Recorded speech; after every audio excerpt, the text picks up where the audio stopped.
Dappa-doo, dappa-doo, two white guys in a wheelchair. Now we're live. Action. Yeah.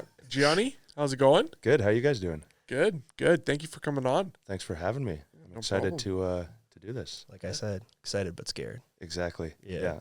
Yeah. Something new. Yeah. Beautiful.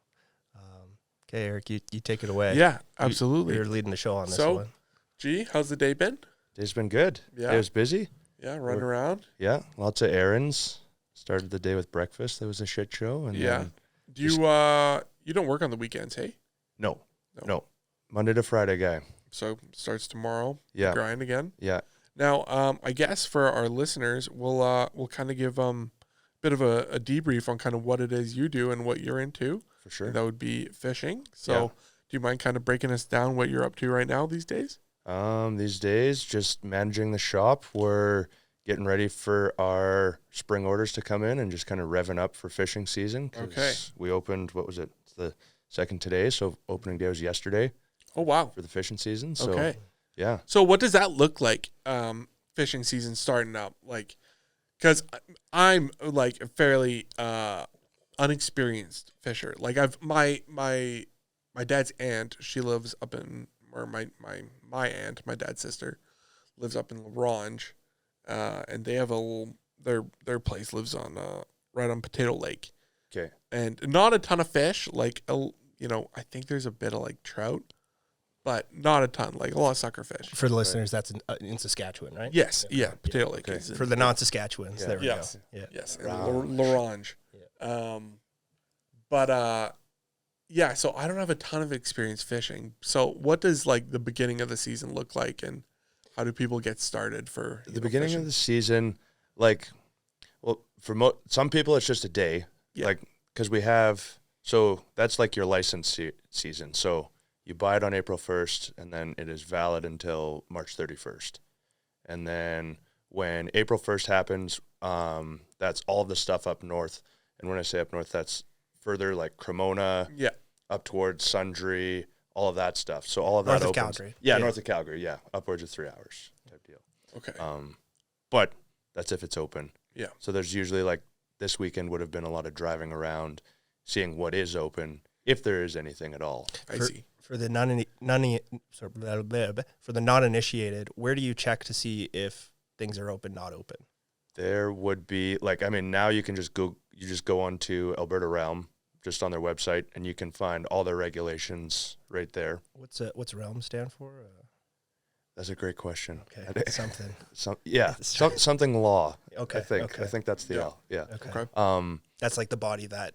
Essentially, yeah. That So it would, manages and kind it'll of thing. cover like from the northern tip of Alberta all the way down to the southern tip, and every creek, lake, reservoir, anything you name it, Okay. it's been named. Okay, so if you're looking to go fishing somewhere, you just check there where you want to go, and it will say, "Yep, go, you're good," or Bingo. "No, don't go." Yeah. What is I guess the best time and best place to go fishing in your opinion? Best time, I would say, like, personally, May's going to be super fun. I think, especially this year. Yeah. And years past, like when the water's lower, the fish get a bit more hungry. They're really condensed into these small spots. So when we get that first push of water, and the first push would be the runoff. So once the snow starts to melt, the fish start to spread out a lot more, and they become a lot more grabby and a lot more active. Yeah. So it's just fun because they're loading up on the feed bags because it's the first time they've had that opportunity in a while. Okay.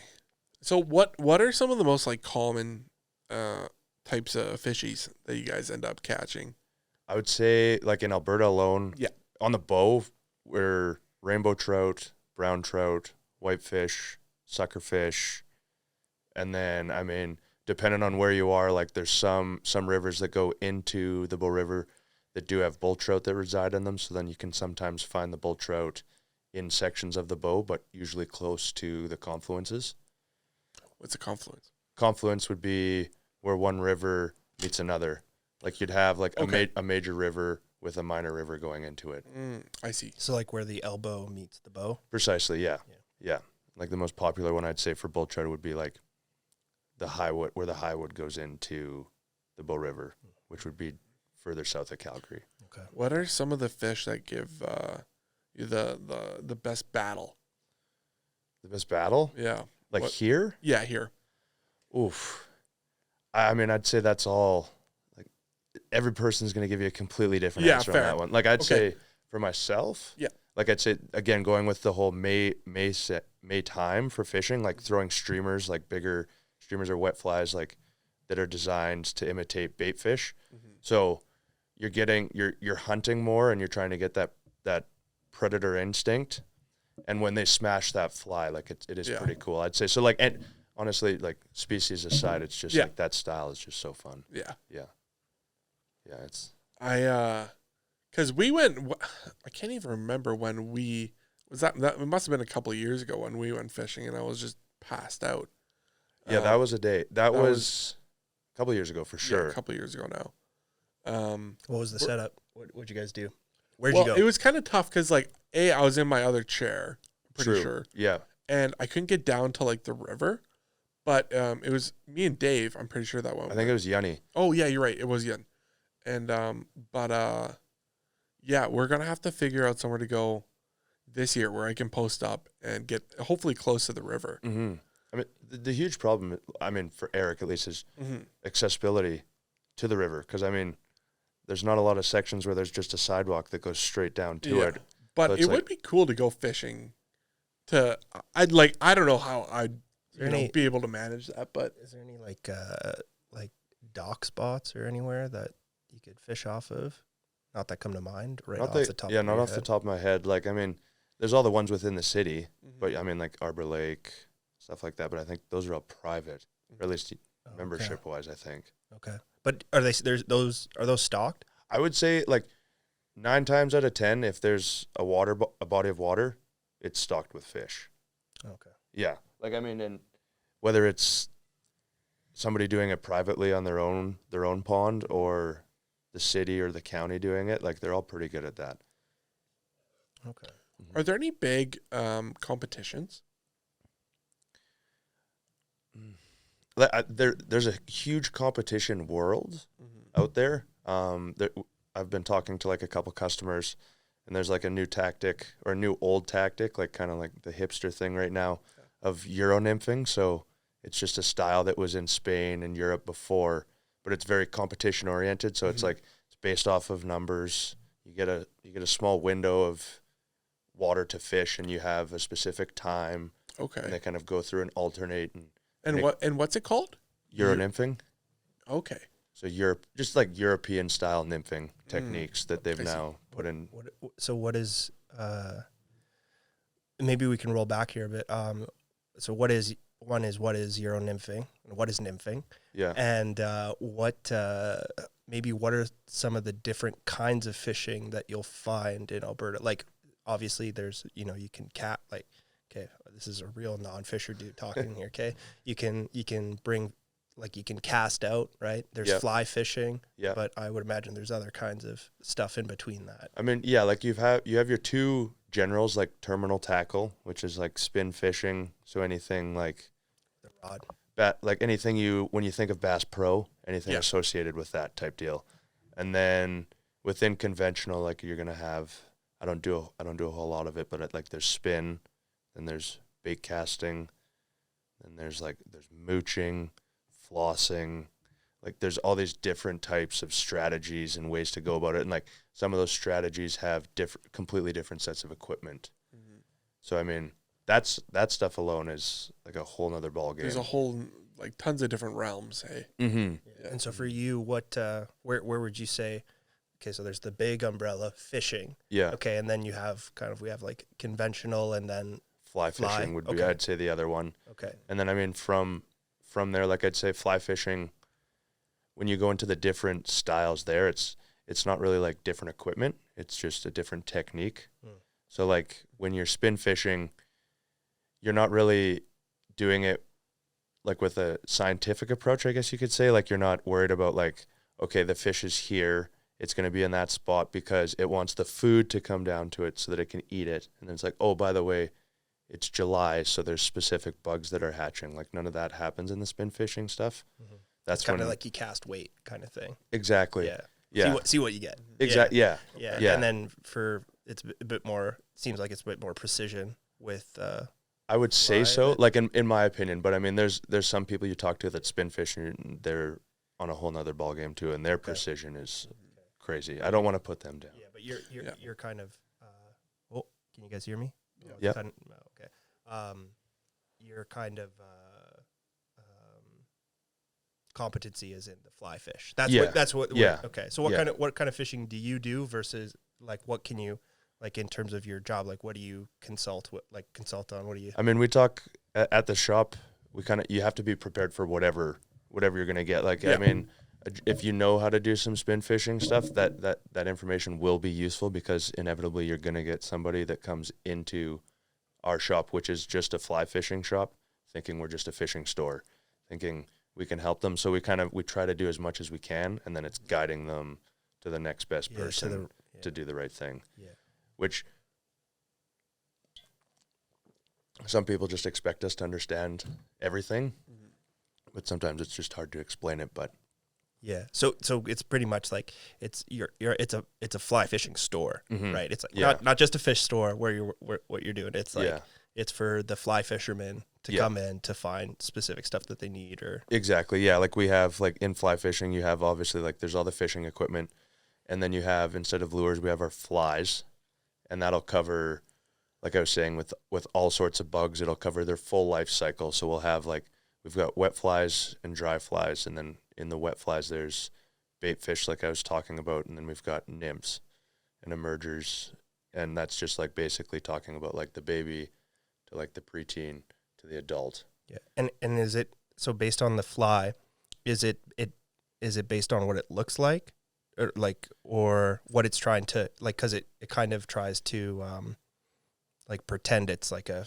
imitate, imitate you're trying to something that the fish like thinks is tasty, right? Yeah, you're trying to tick off a lot of boxes. Like you're trying to make sure like the shape's correct, the colors look somewhat the same, the size more than anything matches what's hatching. Like we always say when we're teaching our schools too, it's like you got to worry about like the size, the silhouette, and that's kind of the main two, right? Like as long as a fish, because they're going to be looking up, they can't see the same stuff that we can. I think like there's a lot of flies that are designed to just catch fishermen, so they're like, oh, this is pretty, I'm going to buy those, that'll work, right? Yeah.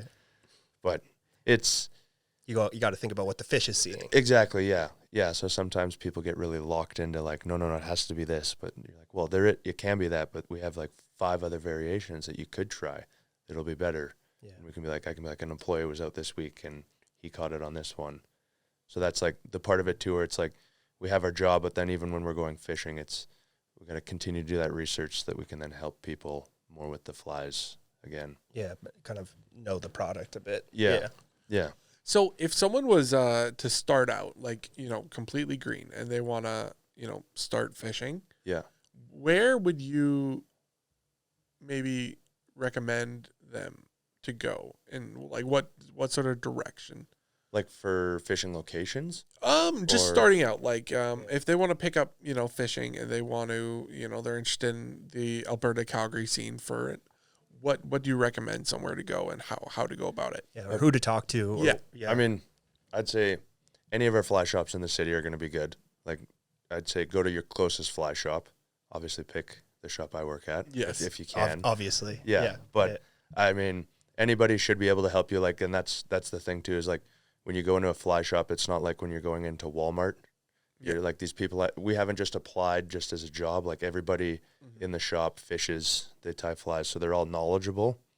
But I mean, the first question would be like, where do they like how hard do they want to go into it? Yeah, are they curious, or do they want to actually drop some dinero and get a setup? Because I mean, if they're apprehensive, it's always I push them to our fly fishing schools. Okay, and then that way, like they can pay $250. Go through a whole day learning what there is in fly fishing. They can use all of our equipment, and then if they finish the day, they're like, oh, I don't really like this.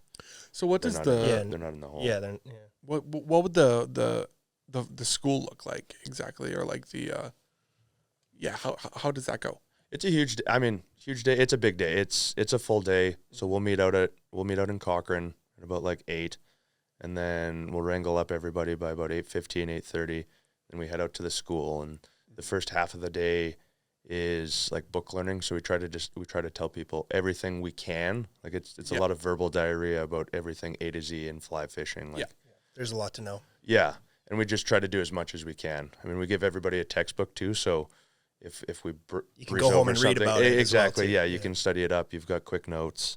But yeah, we do like a lot of the book stuff in the start, and then we'll have like a lunch break, and then we do all the casting in the second half of the day. And then where we host it, the property owners have been nice enough to let us use their stock pond. That's awesome. So people, like, after they've learned how to cast and fight a fish, they can actually take everything that they've learned, like, and put it to the Practice. test. Yeah, exactly. Nice. Like kind of practice in the afternoon kind Exactly. of thing. Yeah. Yeah. Nice. Yeah. And then, okay, so, and then is there, okay, so someone, that's kind of like a good intro to, That- if you, like, intro to the sport. a Yeah, little like bit. that's like the dipping your toes in, I would say. Yeah. Yeah. I mean, there's a lot of people too that come in and they're like, I've watched the river runs through it, or I've seen people doing it on the boat, and I must do it now. Yeah. And then you pose them the question every time is like, well, what how much do you want to spend? Yeah. Because I mean, we'll have people like like us three, and then you'll have like an oil executive Yeah. that comes in, right? And obviously different price points. So you don't want to like scare them away with the expensive stuff. Yeah. Because then you'll never see them again, right? Yeah. So then it's just finding where they are, and then you try to Match. match what they want. Yeah. Play to what they're looking for. Yeah. Yeah. So, okay, so let's say someone goes through the school and they're like, yeah, I see myself, I could get into this, but, I'm not ready to, drop a lot of money to like really, really get into it. But I see it as more of like a casual thing that I could do on a weekend or something like that. What's kind of the next step for that person? I would say, like, come to the shop. We would set somebody up. Like, if you can set aside about $500, that in a perfect world, that would cover you for everything you needed to Yeah. start. Right. I mean, Okay. you can get a whole fly rod and reel set up for $257 at our shop, and then that gives us enough to kind of load you up with some flies, the extra tools you need, at least the bare minimum to get you out on the river and be like for a full day, not just a couple hours type deal. What is the fly fishing community like? I know that's a broad question, but is there a big sense of camaraderie? Like, everyone gets out to the river and has a good time, or is there competition, or like how does it look? Yeah. Or like, Yeah. or is it more of a solitary thing Yeah. where it's like just you and the river I think or both? I'd say probably both. Yeah. I mean, Yeah. the fly fishing community is a lot like any other small niche community, like bike gangs or like people that drink craft beer. Like, Yeah. there's like communities, like I'd say there's guides, there's fly shop employees, and then there's the customers, and like everybody intermingles and talks, but then amongst the guides, they've got tiffs with each other and things like that. I mean, I'd say it's getting a lot better. Like, companies are really pushing to try and make it a lot more inclusive. And I'd say, like, since COVID, with the amount of young people that are in it, like when I started, the amount of old guys that weren't really impressed with young people getting into it because it was supposed to be their sport. And Yeah. it was a little bit more looked down on then. But now, like, people are so stoked. And I mean, I'm excited too, because you see so Yeah. many people coming in. And it's not just guys anymore too. It's like there's guys bringing in their girlfriends or girls that have like daughters of customers and they've grown up and now they come into our shop. And it's cool to see. That is cool. Yeah. Yeah. It's kind of, the interest is kind of growing. Yeah. Yeah. Yeah. Constantly, I would say. What are some of your favorite spots to fish? And let's say, Or do you want to keep that a secret? Well, I mean, Well- someone well- would keep a secret for sure. But oh, for sure. I was gonna say more like outside of Calgary, and in and around Alberta. Like, are there any that without divulging too many secrets? Yeah, Are there maybe, places you'd recommend? I'm thinking like you got your secret ones where obviously don't share those, but Yeah. like are there like some well-known ones where like a beginner could go to and like practice their cast for a day or something like that? Oh, I mean, I'd say 100%. Like, I mean, it all depends on what they're looking for, right? I mean, we always ask people, like, when they come in, are you, like, if you want to practice 100%, then we'll send you probably to a lake rather than a river. At least in the lake, you're going to have more open space. You don't have to worry about obstacles. But if somebody goes, I want to catch fish and I want to do it on a river, then we're probably going to send them to to Southern Alberta, right? I mean, there's our most written about streams are down there. At least I would say so. Kind of like there's a trout highway that's talked about, and that's kind of like the 22X area from pretty well Longview south all the way down to the Crow's Nest type deal. The cutthroat fishing through there is amazing, and we always say that cutthroat are an easier fish to go after when starting out. Like as far as intellects go, they're probably the dumbest, and then you've got like rainbow trout, brown trout. Above them, I would put them. So at least when people are going out, they've got a better chance at catching fish. It's not just going to be like a one and done opportunity type deal. They'll have many opportunities. Yeah. Cool. Go ahead. No, it's super cool. And like, and to backtrack a little bit, I know you've done some fishing outside of Calgary and Alberta, obviously. Do you mind telling us about some of your favorite places you've gone fishing? Oof. I mean, yeah, I've gone to the Bahamas. I've gone to the Keys. I've been out to like Terrace, BC for steelheading. I've tried for striped bass in Halifax. Like, they're all fun. I think it depends what you're looking for. For me, I'm excited just to see the cool places. Yeah. Right. It's all new stuff too. Like I mean, even going into Halifax, I've been there so many times, but I've never gone there with like a goal at least to get a couple hours or a day of fishing in if I can. Yeah. No, I mean, last time I went, I didn't achieve that goal, but I mean, I still had the stuff and the thought was there, like, so it's always kind of like, I think it sparks curiosity in other spots that then it can liven things up, I think, even with family too. Yeah. It's kind of like a fun thing to do. Mm-hmm. Yeah. 100%. Now going down to like Florida, what was that like fishing in the Keys? Cause I would imagine it's quite a bit different than, than on the bow. Yeah, and I'd say like that's probably still like one of my most memorable trips. Like it was newer, like I was newer to the sport when I did it, but it was like to do the whole saltwater thing. And like when you get into fly fishing, you hear so much about saltwater trips and you watch YouTube videos and want like to see what they're doing and just like the ecosystem too. Like when you get there and you can hear, like you get to the Everglades, for instance, and you're fishing to fish that are in no more than like 3 feet of water, but their habitat is just sand, mangroves, and that's it. And they just like forge off the bottom, and just to like think about that, then to think like if we were here, I'd be fishing completely different stuff too. Just like every aspect I find cool and interesting, like to learn more. It's so crazy. Like the amounts of different ways you can go about fishing.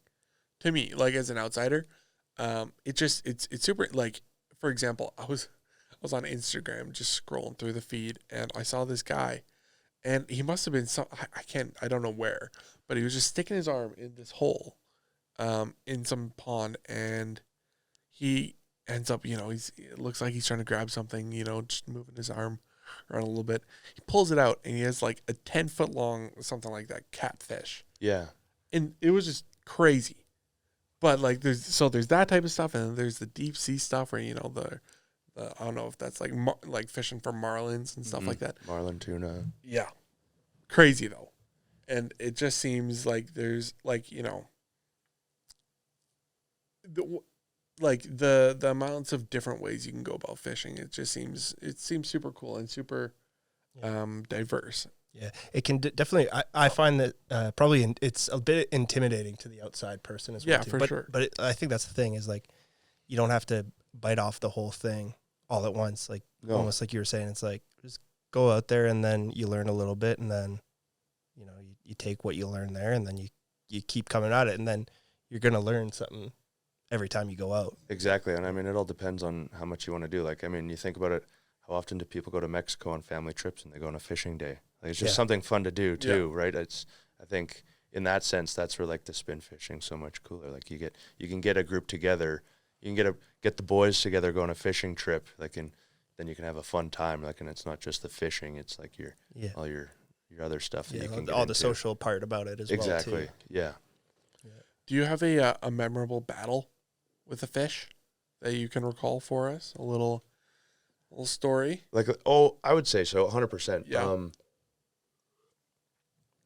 There's a lot, but I'd say like the most memorable one, I went on a sturgeon trip with my dad and a couple friends, and it was like amidst the mudslides. So the guy he had told us all this stuff, like fishing might not be good.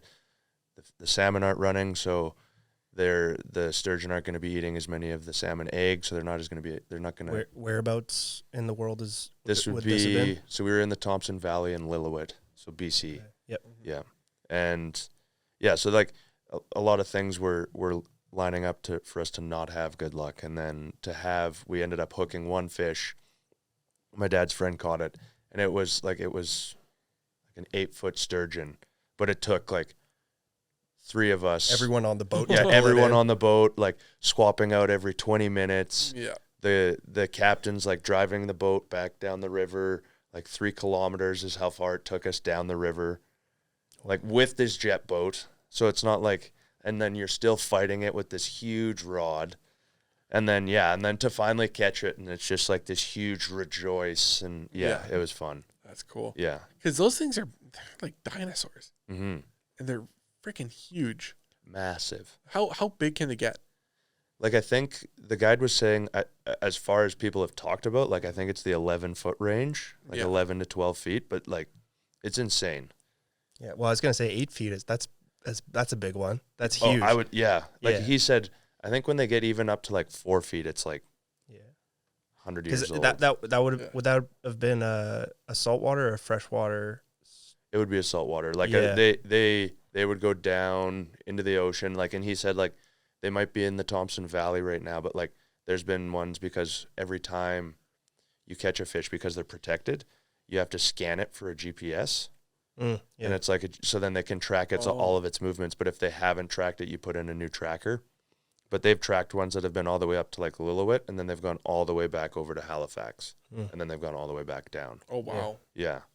So like, again, like they'll come into the river to spawn. Yeah, they move a pile.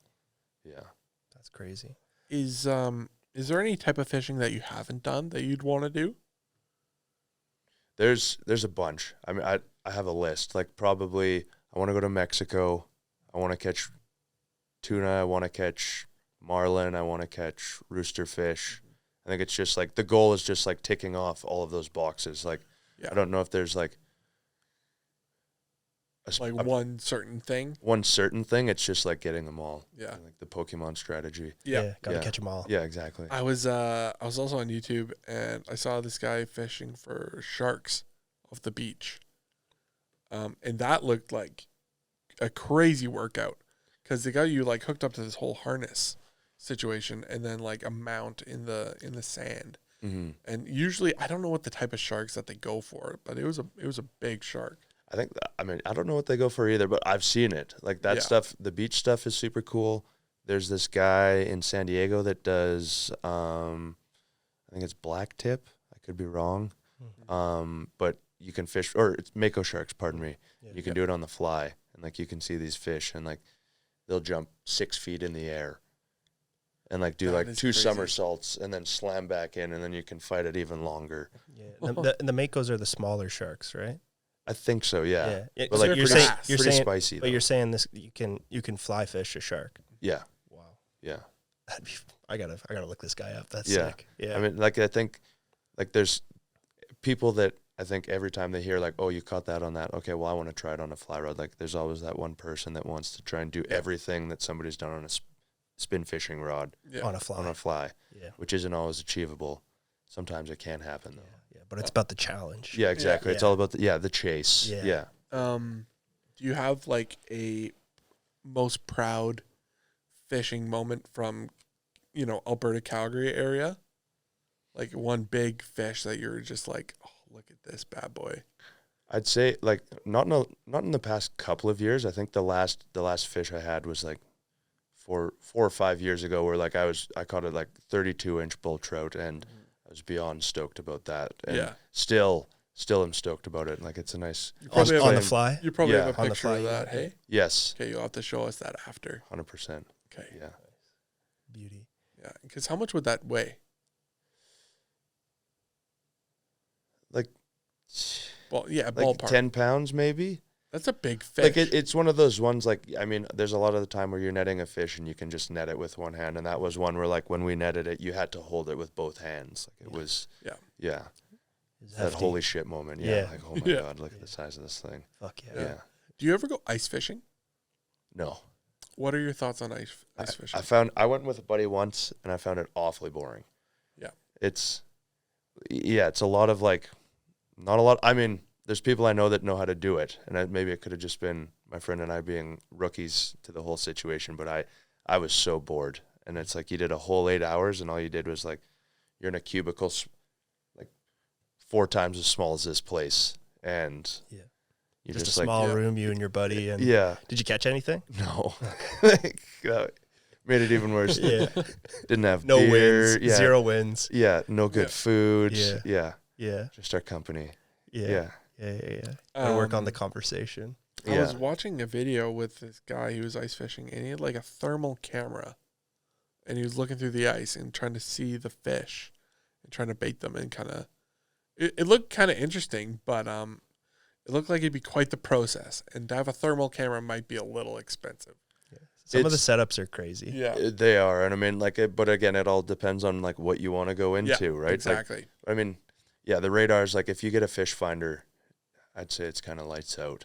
Like, I mean, obviously you can get like the Honda level, or you can get a Ferrari level, and like the Ferrari level will tell you like down to inches what level they're in and stuff. But I think if you know how to read one, you can do it for a lot cheaper. Yeah. And then at least you're not just kind of fishing aimlessly or trying to find spots especially for like ice fishing. Yeah.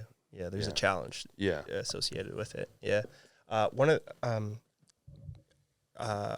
had a question going back to people getting into it. You mentioned like lots of people are getting into it.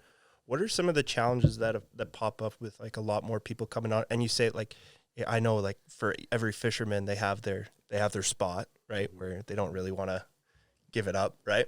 So one, as a new person coming into it, how do you go and start searching for a spot? But two is like, what are some of the problems that come up with more people wanting to fish with it? Does overfishing become an issue or not really?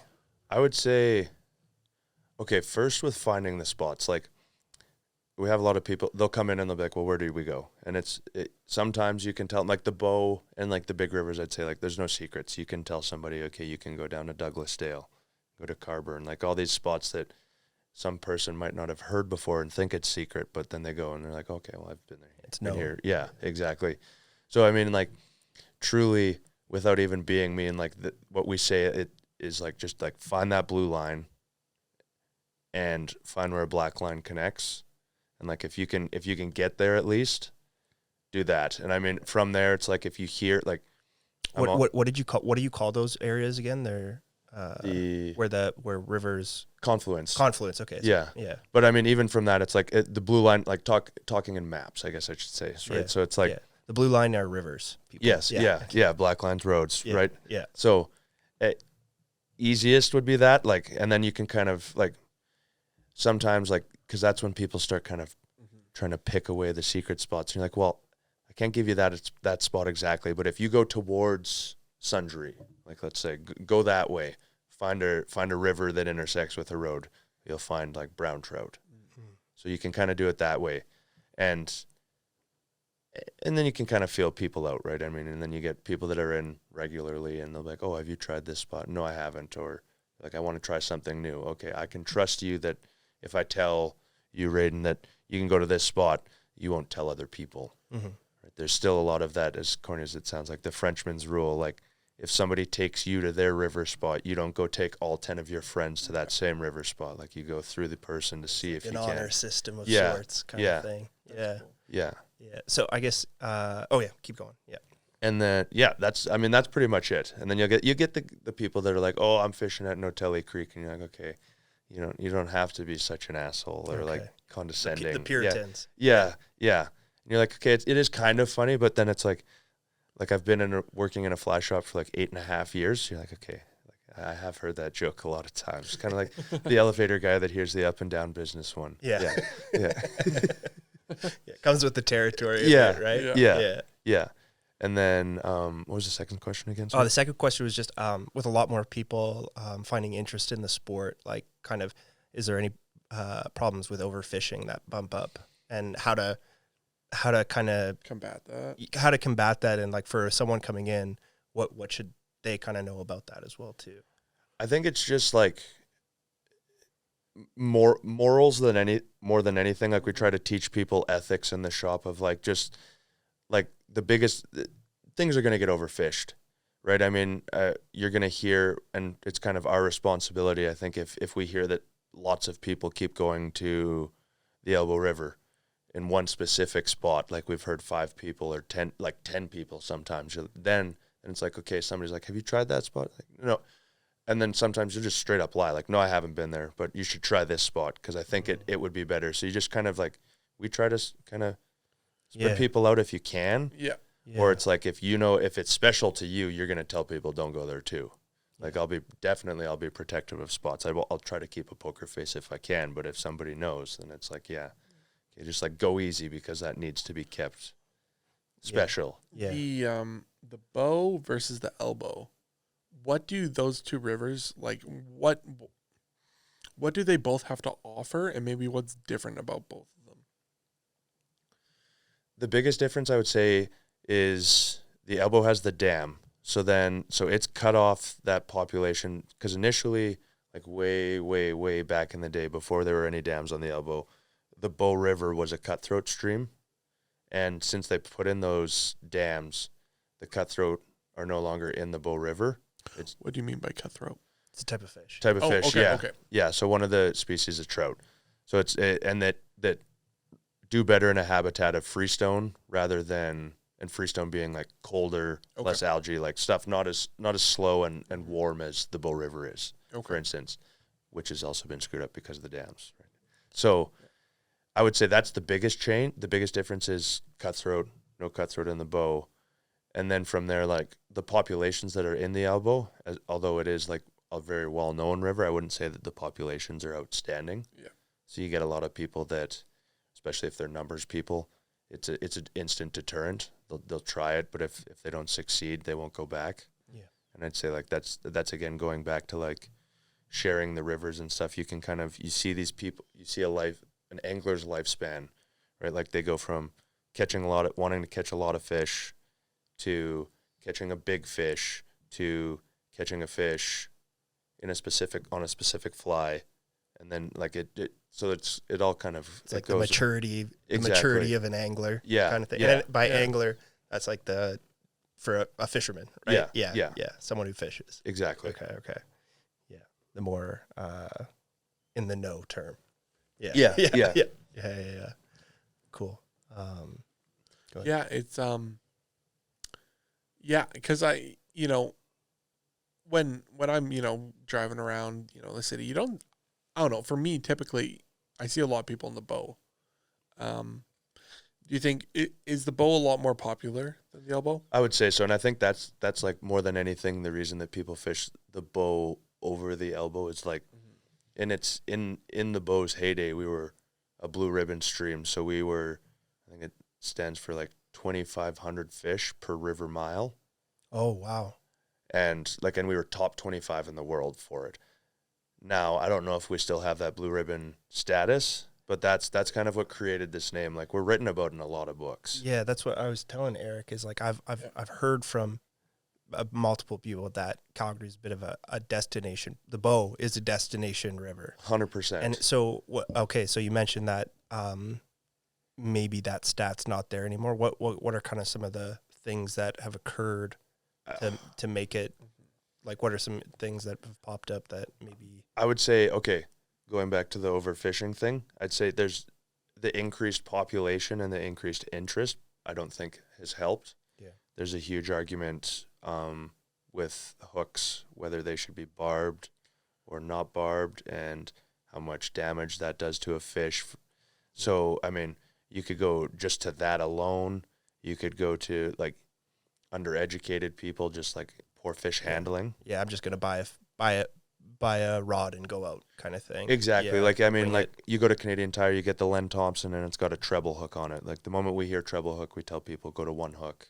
What's a treble hook? That's like your three the hook 3-hook thing. kind of thing. Yeah. Okay. And it's just like we just say go to a single hook, because like at least first question is like, obviously, do you want to keep the fish? If you're going to keep a fish, like honestly go however you want to get it. Doesn't matter. I don't really care, because you're going to kill the thing at the end of it. Yeah. But if you plan on putting that fish back, I just think like those treble hooks, it's 3 hooks. Like you get It's one a lot of hook damage. out. It's gonna and- rake the guts out from the inside. yeah. Here you go, Mr. Fish. Yeah. It's like it's yeah, already and you it's, just it's already dead. exactly. Yeah, exactly. Yeah. Feel good. I didn't kill that fish, Yeah. let alone 5 seconds after you put it back in, it's dead. Exactly. And that's like, you'll hear that story and then you're like, okay, that was a bad thing. So then you try to then you teach them. So, I mean, I'd say education's part of it. It's just the undereducation of people. But then you can take into account like the city. I think it was like 2 years ago where they were doing the beet juice thing for snow control. I remember that. Oh, And, like, that helped. That helped. Like that was cool. a kind of a test, because the salt and the salinity level in our rivers weren't good for the fish habit for our trout. listeners, do you mind just backtracking a little bit? Okay. So, what is this exactly? Yeah, can you explain what they did with the beet juice? You probably know Okay. more about it than I Okay, do. I Yeah. mean, my understanding at least. So I'd say, I think it was 2 years ago or so, the city decided that they wanted to test beet juice for snow removal, ice removal, and all that stuff, rather than salt. rather than salt. Oh, Yeah, okay. it's like a replacement kind of And I think, I don't know if it was completely connected. I would say it is. It made sense to me, and there was a lot of talk like within our community about it. And I think a lot through like AEP, which is Alberta Environment in parks. Parks, I think. Okay, Yeah. And just like all the research and the salinity levels in our river, I think were affecting the trout populations. So as a way to combat that, they tried to do that beet juice thing, because I think you can get this, like cities can only grow so far. And I mean, there's a lot of talk about, like you drive through the city, there's not as many bugs as if you were to go out into the country. And there's a large part of that is just because of the gas and the fumes and the amount of like vehicles around. Mm-hmm. It's just like these bugs aren't going to last and they're going to live. So then Yeah. populations spread out and they adjust, right? So, I mean, I would say our better fishing is to the south of the city. There's still plenty of good stuff in the city, but I wouldn't say you hear as much about having phenomenal days up here as you do outside of the city. Yeah, and how is that from your experience from maybe when because you were telling us a little bit off camera that you're kind of started in high school kind of thing. Mm-hmm. Has that shifted in your lifetime? That those like good days, or was that kind of like fame of the river? Was that before you even? I think some of them, like I can say there's a couple up that like when I first started fishing and like when I was younger, that creeks that when I started fishing them, I was told to never talk about. And now I can see like now people are coming in and they're throwing around the names so loosey-goosey, and you can see it because then I can go up onto that river, and a river where I might not have seen 1 or 2 dead fish. It's not like a weekly occurrence, but now you'll see them. And I mean, the past 3 years has been really tough with the weather we've had. Like the heat kills them. Really? Like they have a threshold, so like they can only make it till I think it's 65 Fahrenheit. Okay. And then they're getting exhausted. The oxygen that they need in the water is no longer at the percentage that it should be. So then they just become lethargic. Some just turn up And die. Yeah. Does that bring up a lot of wildlife in terms of like animals trying to get at these fish? I would say, I mean, maybe not the same as you'd see like when you see a salmon run. Yeah. Like when you see the salmon run and then You the got the bears bears, flock yeah. down, right? Yeah. But I wouldn't say here it's as much. I'd say I think the most mortalities I've seen of fish from wildlife is usually birds. Yeah. The ospreys. Ospreys or like especially like the eagles, Yeah. right? Like all of that stuff. And you can see like it's very apparent when like fish scar the exact same way we do. So like you see a fish and he's got weird dots, especially if you're like, you see 3 of them, you're like, oh, weird. I wonder what that was. Yeah. It's probably a bird of some kind. Yeah. That's cool.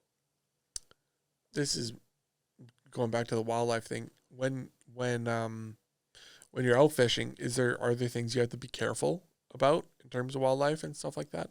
I would say so. Yeah. I mean, when you're going fishing, especially when you're going to like Southern Alberta or Northern Alberta and you're going to a smaller river, like it's same practices you'd have when you're going hiking, right? Like you want to be prepared for the elements. You want to also be bear aware and like be conscious that if you're in the bear season, maybe keep your head on a swivel, right? Like there are people that fish with headphones in and we'll tell them like, maybe just put one in, right? Like, so you can at least hear something behind you. Yeah. And so I'd say that part 100%. I'd say the bigger hazards, like with fishing at least, is like knowing your own boundaries. Because like you'll hear so many people, especially like during this time of the season, they'll go onto the river shelves where it's like the ice. Yeah. Yeah. And they're like, okay, what? And they're like, yeah, it looks like 2 inches. I'm like, I would not go on 2 inches, but you'll hear some guys gone on 2 inches and then it's like usually you'll think, okay, and they fall in and then like unfortunately waders they're a great idea because they keep you dry, but like if you don't wear a belt, they'll fill up and then you're sinking like a dead weight. Yeah. And that's literally, I'd say, how the past 4 guys in the winter have died. Like when you hear that they're a fisherman and that they died on the river, it's like boom, instantly it's like, okay, they probably died because they drowned in their waders. Yeah. I would imagine as more people get into it, I don't know, is there more people dying, or is like how often does an accident like that occur? Not very often. I mean, I think like last year there was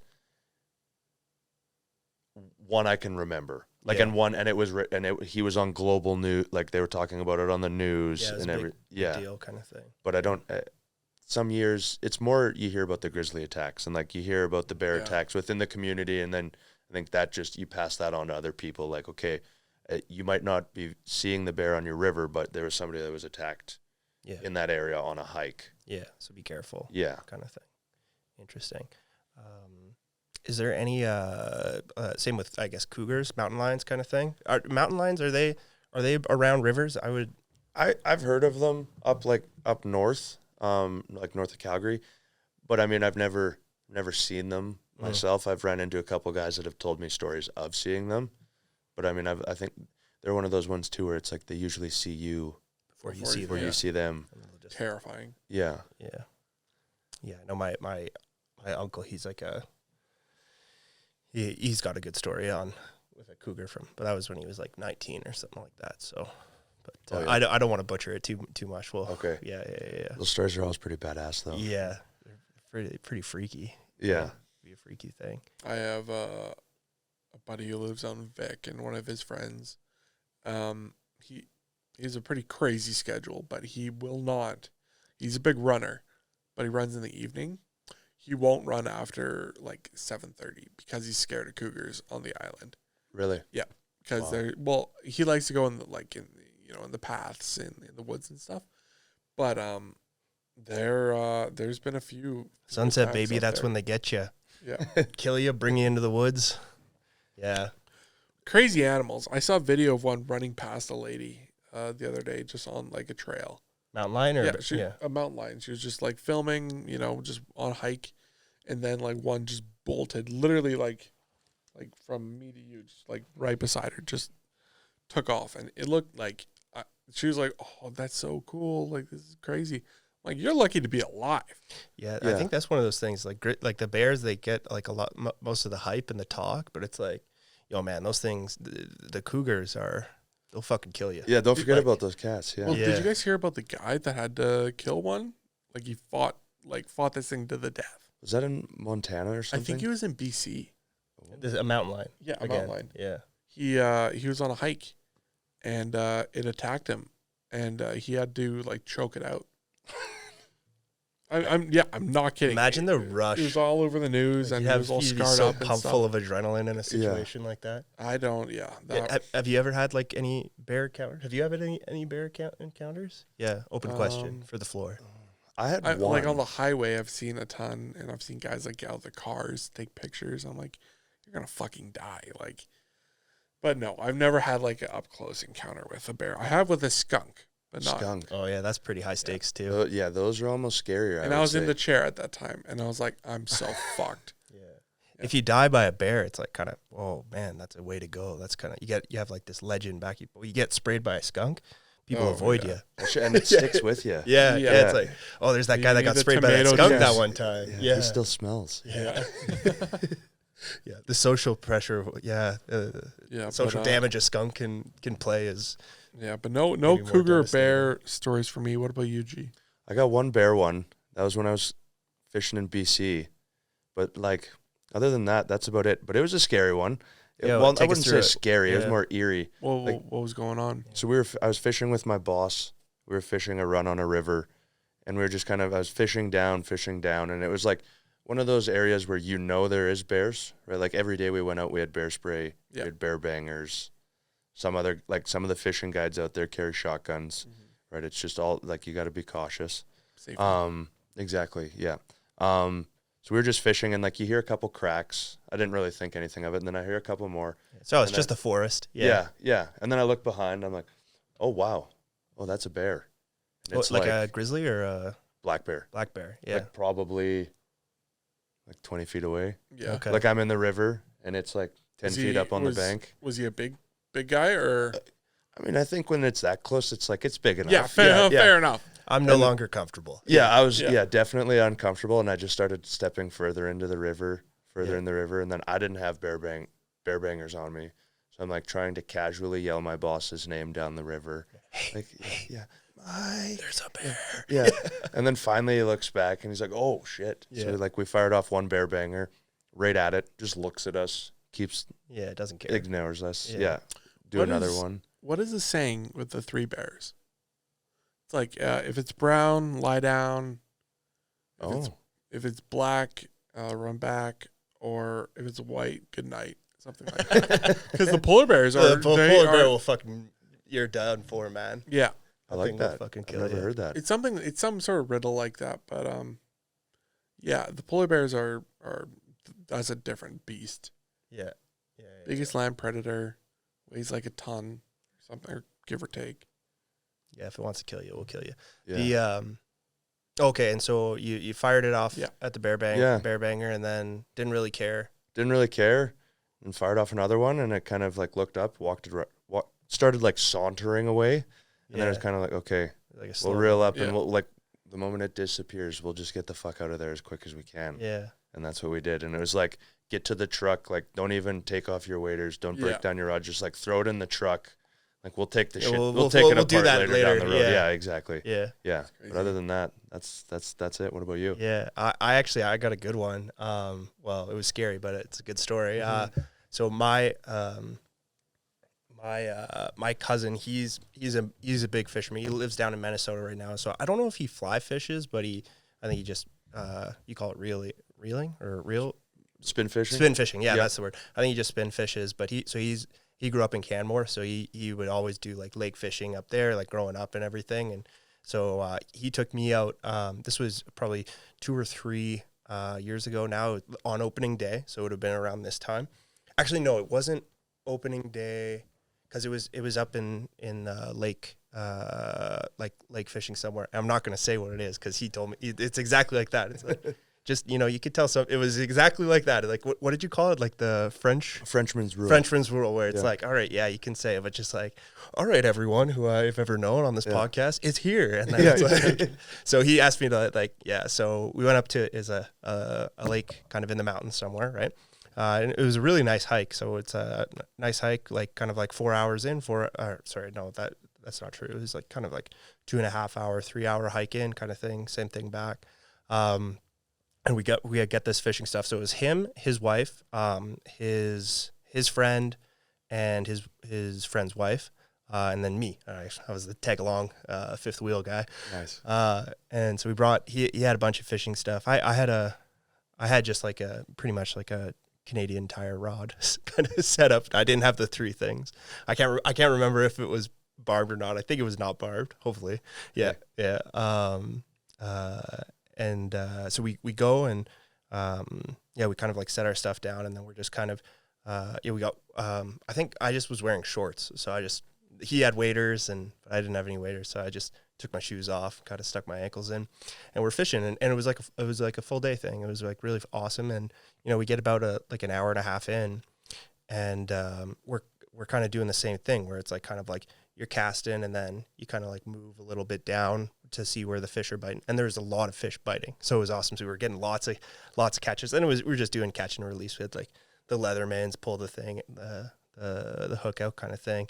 Super fun day, right? Yeah. Especially for like a non-fisher person. I'm like, yeah, man, I caught 5 fish. This is the greatest feeling ever. Yeah. And so an hour and a half in, one of my cousin's friend turns, and he's like, oh shit, a bear. And then I look, and it's like, yeah. And then it's a grizzly coming. So kind of the way it's set up, you had your lake, and then it's kind of like from where we came from. And then you set up shop on the edge of the lake, but the trail continues. Like you can go further down in the mountains. So there's like a trail on the side of the lake. And so this bear is kind of like sauntering, like not really sauntering, but like kind of like a fast walk, like coming towards us. Yeah. So we look, it's like, oh, cool. It's like, oh, fuck. Yeah. And then, so all of us go, and the non-smart thing we were doing is like we had left our bags kind of further away from us. And we had like lunch in there and some food. And so we left it further away from us, and we're like, so we had to run back to grab our stuff because we didn't want to just leave it and have them kind of go through it kind of thing. And then we just kind of, just started yelling like, hey, bear, hey, bear, hey, bear. Just because I think you want to let it know that you're there, because like I think that's like the most dangerous thing, right? Is it getting spooked by you? Surprising the bear, Yeah. So it's like, hey, just making lots of noise, and then we just kind of the path kind of goes like this, and then we were on the lake, so we just kind of made a beeline. We were kind of like on the edge of the lake starting to turn kind of thing, if that makes any sense, kind of thing. So we were going this way, and it's almost like running into a marsh kind of thing, like just trying to get away. And then he comes up.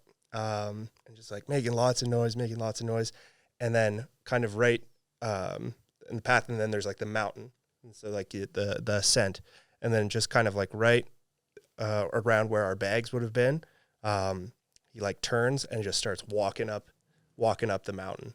And it took him and it would have been like, for a human, like that would have been like another 2, maybe an hour and a half, 2-hour hike to get to the top of the mountain. Yeah. This thing fucking cleared it in 30 minutes. Like just all the way to the top on the other side of the mountain. Damn. And we're like, okay. And we ended up, we fished a bit more, then we packed out, and then, and that was the day. But it was pretty wild. It was scary, because it's like, oh fuck. And it's like, yeah, so that's my fishing, that's awesome. Fishing story kind of thing. That's an intense one. It was cool to see though. Like a grizzly bear is a cool thing to see. Mm-hmm. Yeah, I would imagine up close to a black bear is also probably a cool thing to see. Yeah. It's just, you're not in that moment. You're not comfortable. It's like, I'm a bit terrified. I'm scared. It's also funny too, because like you always hear that same story. Like when somebody sees a bear for the first time, they're like, yeah, I was looking at a bear. Like the bear got close, and I was looking at it, and then I realized, oh shit, it's a bear. Yeah. I was in shock of. Yeah, because you're almost in awe, right? Because it's like you don't really see it, or you hear stories about it, but you never. It's a rare thing to see, so it's like, whoa, like I think the worst is the people on the highway. Yeah, how people are responding to bears these days. It's like, oh look, a grizzly bear. I'm gonna get out of my car. Yeah, those guys take a are close crazy. Up photo. I know it's nuts. Yeah, but it's like it's like an education thing mostly. It's like that person has no idea how much danger they're in. It's like you're in danger, and it's like you have no idea. Yeah, and sorry, go ahead. You think too, you're like, oh, I'm gonna see that on TikTok or Instagram tonight. Yeah. So many of those idiots. So yeah. It's like not even. It's like not aware. But I think that like protects them in a way, because it's like, because they're not scared. Because like I think the animal, to a certain extent, like will know if you're freaked out. Like it can almost like sense it. Like if you're freaked out, like it's gonna start to freak out. But if you're calm, like that's another thing too. Is like you can't like you can't panic in that situation. You gotta like cool. Like you said, it's like being quiet. It's like, but it's also like staying calm is like a super important thing. Like if you start, oh man, like what should I do? It's like the animal's gonna be like, oh, what the fuck's that thing? Like why is it freaking out? Should I be freaking out? Exactly. Like it's like it's almost like contagious, right? Yeah.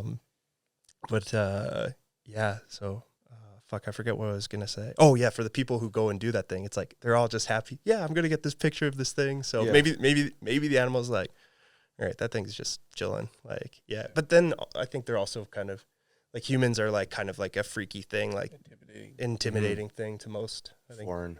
Yeah. Yeah. Yeah. It's like, what this thing? 2 legs. And then I think that's the thing too. I was watching this one guy, this crazy, he's like crocodile hunter guy, but he's like does crazier shit on YouTube or whatever. And he's like, he like went into Africa, and I think he was Australian originally too, but he like goes up to all the the intimidating things. But he went to Africa, and he's like chilling, like he's going out like on his feet, like not in a car or anything, like looking at the lions. But like you can like juke out the lions pretty easy because they don't know that you're harmless, right? They especially, I think it's the eyes on the front of the face usually means predator. Yeah. So it's like, oh, what the hell's that thing? It's like, could that be dangerous? And then, yeah, the stakes are high for animals out there. There's no hospitals for them. They make a decision to fight. It's like, it's like, all right, you're gonna run away most of the time. Mm-hmm. I think I saw maybe the stupidest video I've ever seen, but it was fucking hilarious.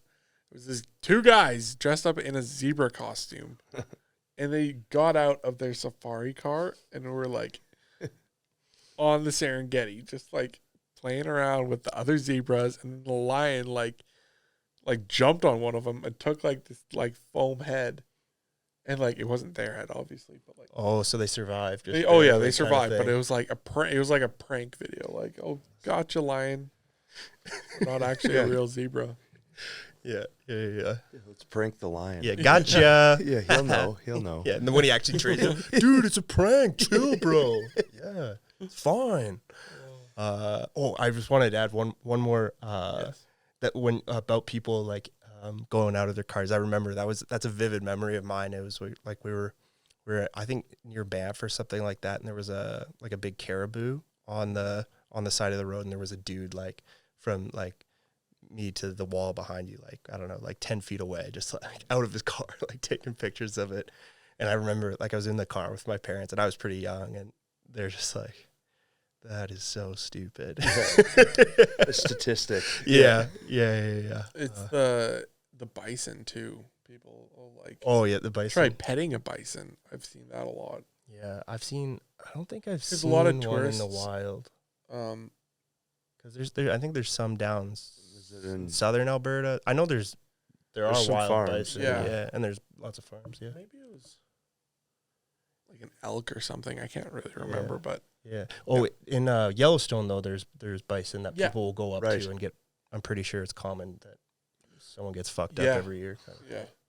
Yeah. Is that where you? Sorry, I I cut you think off. that no, I think you're right. I think it must have been Yellowstone. Yeah. Yeah. Yeah. Pretty wild. But yeah, it's the wildlife scene. It's crazy here, It is. but it's really cool too. Mm-hmm.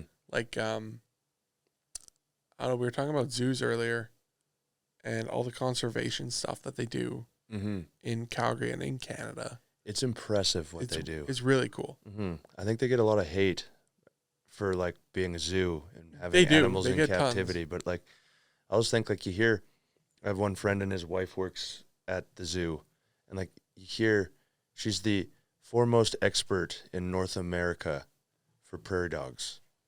Fuck yeah. And like, Really?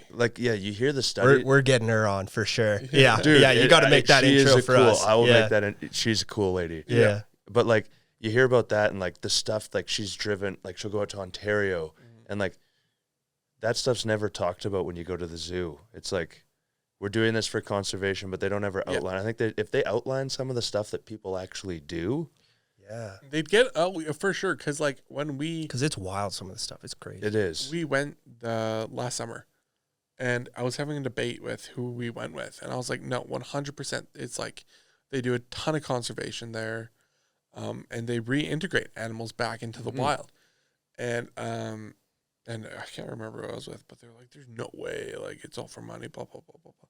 First thing we did when we get there, we like ask the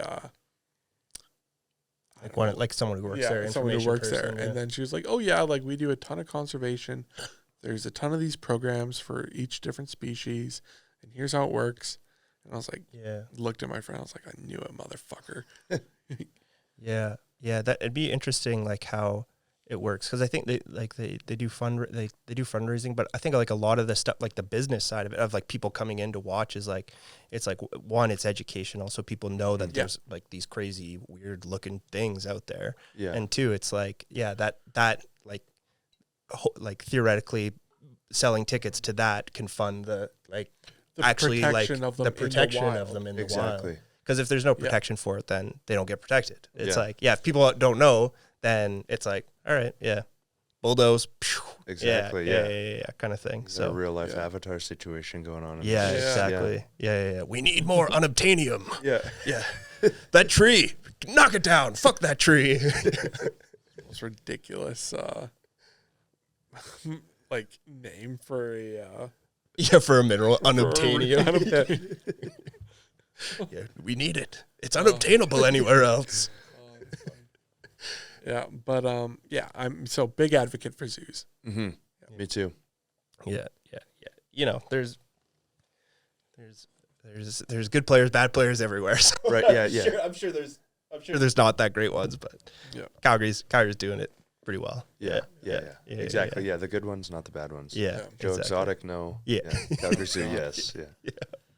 That was crazy. I remember that was during COVID when that came out. Hey, everyone watched Joe Exotic. Yeah, what a wild thing! Like how captivated the entire seemed like world was with insane. This guy. Yeah. I detest some of the laws that they have down there. Like which ones? Like, that you can own a big cat in like certain states. Oh, I get it. You hate freedom. Yeah. Apparently, like, it's like, how does it make any sense for there to be a petting zoo for tigers and you have like 100 of them? Yeah. True. Yeah, it's like it's the same thing in Thailand. It's like can like that's another one too. Worse, yeah, that is worse. Wait, what's the Thailand one? I don't. You get like you can go see like. You can go pet the tigers. Yeah, you can go pet the tigers. Up on drugs. They're like stoned out of their super mind. Docile and Whoa, that's pretty intense. I didn't know that. Yeah, that's cool. I heard somewhere, and I might be wrong, but you could buy, like you can pay. I don't know. Maybe I won't talk about that. No, that like some places you can like. It's like you pay to like shoot stuff. Yeah, like you can Cambodia. You can you've heard that as well too. You know what's even crazier? Yeah. Is like almost all of those places are funded by the military. Really? Oh, yeah. Because it's all old. It's their stuff, right? They just give them to them. Yeah. Like I remember being in Cambodia and we're driving. He's like, "You want to shoot a cow?" Yeah. It was like a tourist thing here. Yeah. It's like, it's this. Yeah. Come shoot it. I'm it's like, a road attraction. No, I don't want to shoot a cow today. Yeah. Yeah. And then I think they even did terrible if you just like right. I heard of one where it's like they shot it with like an RPG or like an AK-47. Yeah. Okay. That's this is exactly. Yeah. I've heard some. Isn't that on Dark Tourist? Yeah. I think. Yeah. And it's crazy. Like they do it. It's insane at how lucrative it is too. He's like, I want to shoot a cow. Imagine. He's like, I'll talk to the farmer across the street. Hang on. Yeah. He's like 600 baht. Yeah. Whoa, only 600 baht. Yeah. No, like you can. Yeah, it's pretty wild. Crazy. Yeah, I don't know.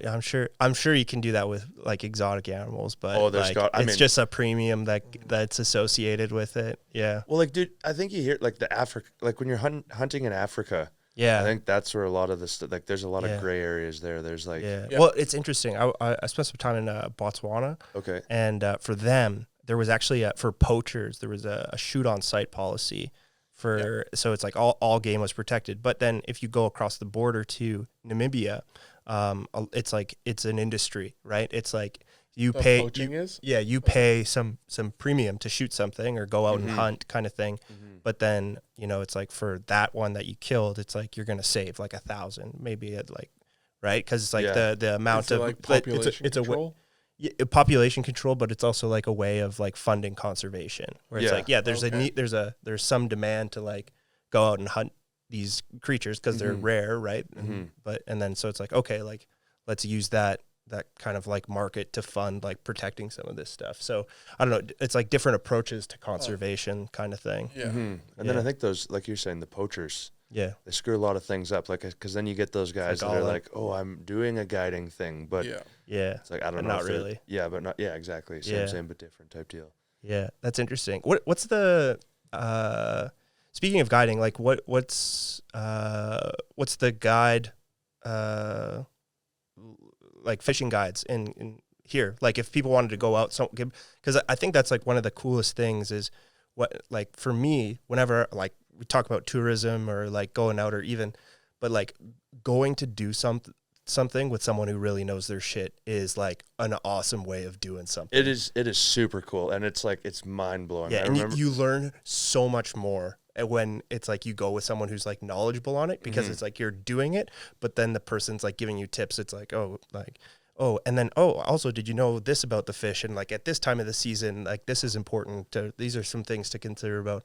100%. Well, yeah. So like in terms of like guiding, like what is that like for people, and how do people find a good guide, or like, or who are some? You got to sift through a lot of bullshit. Like I think, like with guiding here, at least for us, like there's not really a whole lot you have to do. Like in the States, you have, like, if you want to do saltwater stuff, you have to get a captain's license. Like there's basically, like, if you guys wanted to start a guiding outfit, you get a business license, you get your business insurance. Yeah, it's not regulated. It's not regulated. It's not government regulated either. So it's kind of like the Wild West. And Erik. Anyone out there for our tour guides not tour guides, for our listeners, Erik and I will take you out fishing.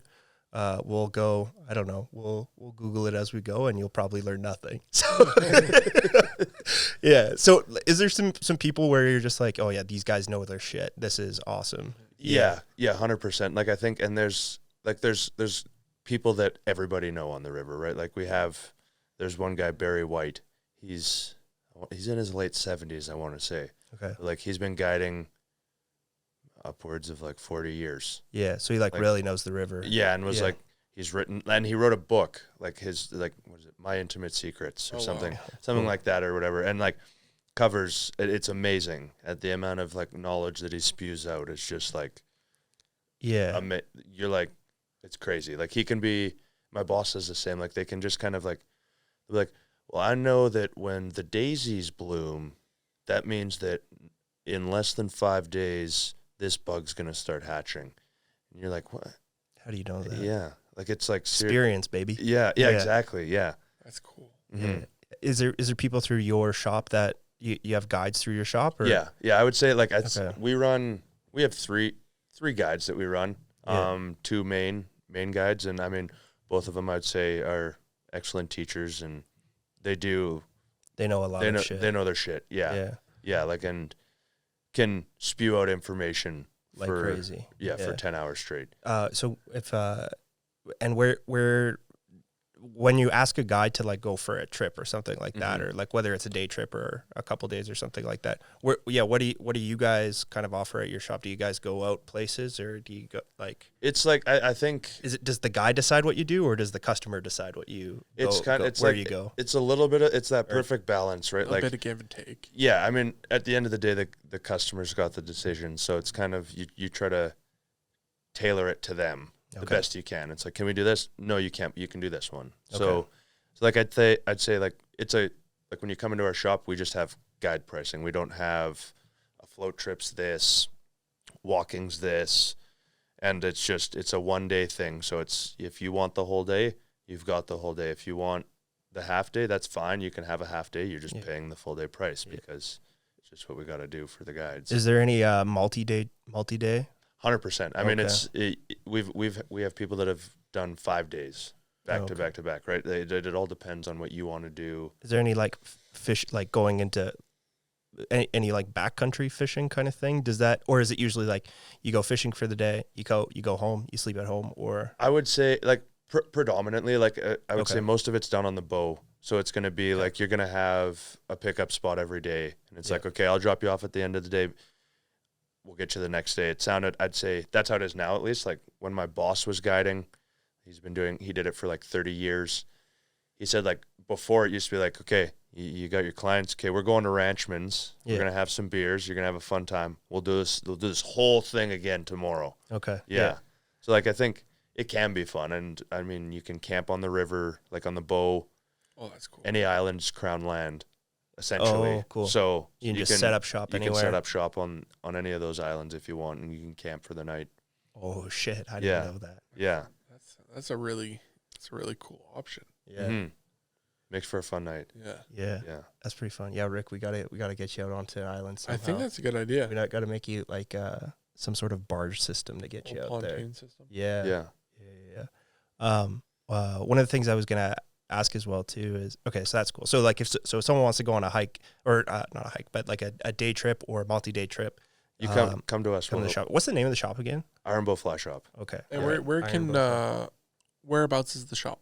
We're up in Dalhousie Station. So Okay. kind of right in the northwest there. Beautiful. Okay. Yeah. I live nearby there, kind of. Perfect. Okay, so come to you. Come to us. Yeah. Look us up on the internet. Yeah. Yeah, we'll help you out. We've got a Cool. good website. Fuck yeah. Yeah. Cool. One of the things I was going to ask is about, so you mentioned that you and Rick and John went out to, for a fish trip. Yep. And so one of the tough thing was the spot, is Mhm. finding a good spot for Erik in terms of like accessibility. In terms of like what is there out there, or is there stuff out there for like people in Erik's situation to fish, or is it becomes kind of, or not really, you got to do it with multiple people kind of thing. I think there is stuff. I think there's a lot more done in the States. Yeah. Like there's a lot of like fly fishing programs built around veterans. Mm. Like it's super big for Ah, veterans to do For like sure. a bunch of that stuff. And I've seen like there's this one electric chair they do, and it's got like these huge pimped out tires and stuff that's designed to to get you to the Oh, edge of the throwing it edge of the Yeah. river, Does edge it of the have lake those kind like of thing. tank track thingies? This one didn't have tank tracks, Okay. but I'm sure you could. Yeah. And then there's one custom boat company that does Like boats for people like for they do wheelchairs. they do a gate, Okay. and then you can get in that way. Oh, Like I don't know there. if that chair would get in, but if we did like a stand, like just the A classic manual or yeah, something? manual one, I think it would be achievable. Cool. Yeah. That is cool. I think there's like it's slowly getting to that. Like I Okay. think right now there's like that big push for women to get in. Yeah. And I think, like I said, like the states are doing a really good job, I think, with people that are disabled to try and get them out fishing the best they can. Yeah. Yeah. We just have to catch on up here. Yeah. Fair enough. I've seen like videos of like I've seen a lot of like paras fishing and Mhm. stuff just posted up in their chair. It takes a lot of hand function, obviously, but I bet there is some sort of Yeah, we got to look into it. thingy-majig contraption that we could Yeah. 100%. Jimmy rig up. Yeah, that'd be fun for us to get out. And Yeah, that would be That fun. would be fun. yeah. You can buy these things. It's a reel, and it's an automatic reel. So it's Oh, got okay. like it's a normal reel, so like you could wind it, but it's got this button on the front Okay. Yeah. that reels in the line for you. Yeah. That's what you could use. Yeah, that'd be And good even too. even mounts to the chest, That would be so you don't sick. even have to hold That'd it. be You good. can just Ooh. Yeah, and then when you pull back, you can just probably like Just tilt the chair back. tilt the chair back or even on this Yeah. like yeah you Back got it some up. nice horsepower behind Yeah. the pull. yeah. There That you go. is true. Yeah, just rip fly ends up on the bank behind you. Oh, Yeah. There we go. yeah. Okay. Nice. We'll MacGyver something. Yeah. Yeah. Cool. Did you have anything? I was gonna say so you meant I wanted to kind of like go backwards a little bit here and how you got into fishing and fly fishing specifically, because you mentioned like when you were young your grandpa took you out, but it wasn't really a big part of your life until kind of high school. So what kind of What was the main draw? what drew you into it, and then what part about it kept you in it? Honestly, it's just like I think. So it would have been like 2013, 2012, 2013, somewhere around there. And I was doing a trip out to Vancouver for a wedding. But it was like one of those ones where like the family trip where it's like, okay, well, we're going to do a week and a half trip before just to lead up. We'll kill two birds with one stone. Yeah. So then I was like, I'd kind of heard about the salmon run, right? Because so like every year they run, obviously, but then the way it goes, for some reason, it's like every 3 to 4 years, there's this huge salmon run. Oh, So, yeah, like- it's like cycled. Yeah. Yeah, for some reason. Yeah, nature And- works in mysterious ways. Exactly, yeah. So I heard about that, and I was like, okay, I'm going to figure this out. And then I just started like Googling and reading up on like how to go about it. How do you do it? How to catch them. And then like discovered fly fishing and like a video of like searching up salmon fishing or something. Yeah. And then like watched a video and I was like, oh, my stepdad has a rod. I'm going to go try that. And then didn't catch anything, like completely skunked for the whole thing. But I thought it was super cool. So then I just started like more YouTube and honestly Vimeo too. Like the amount of fishing stuff on there, I was mind blown. And then it's just watching. And then it's like, fuck it. I'm going to go head first. Do you remember your first like big catch? I still remember like catching my first fish. Okay. And I was probably, I think like 6 or 7 years old. Oh, wow. And I was with my grandpa out at our family cabin. And I don't know how exactly the day went, but I still remember, like, I remember catching the fish. I remember going back to our cabin, my grandpa teaching me how to fillet a fish, him screwing up extremely bad and, like, squirting all the blood on his face. Oh, no. And, like, that's still, my grandma still has a photo of it, but it's like that, yeah. I mean, I think any person you can talk to, yeah, like, as weird as it is, they'll be like, no, I remember my first fish. Like, I think even you guys would probably. Yeah. I'm like 99% sure I do. I'm trying to think. I remember because my family's done those like Mexican day fishing kind of excursions, and I think it was one of those ones. I'm trying to think that my first fish though. I don't know. The day with the grizzly bear I was telling you about. That's like the first day where I was like, it's like the primal where it's like, Yeah. I caught this myself. Yeah.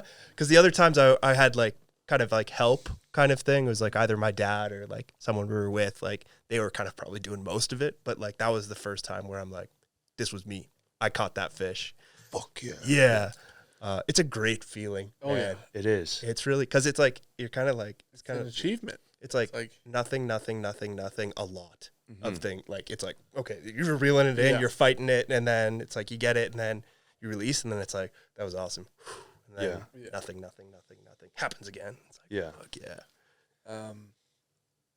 I remember at L'Orange, Saskatchewan, I caught a sucker fish and a tiny rainbow trout off of, I don't know if it was in a lake.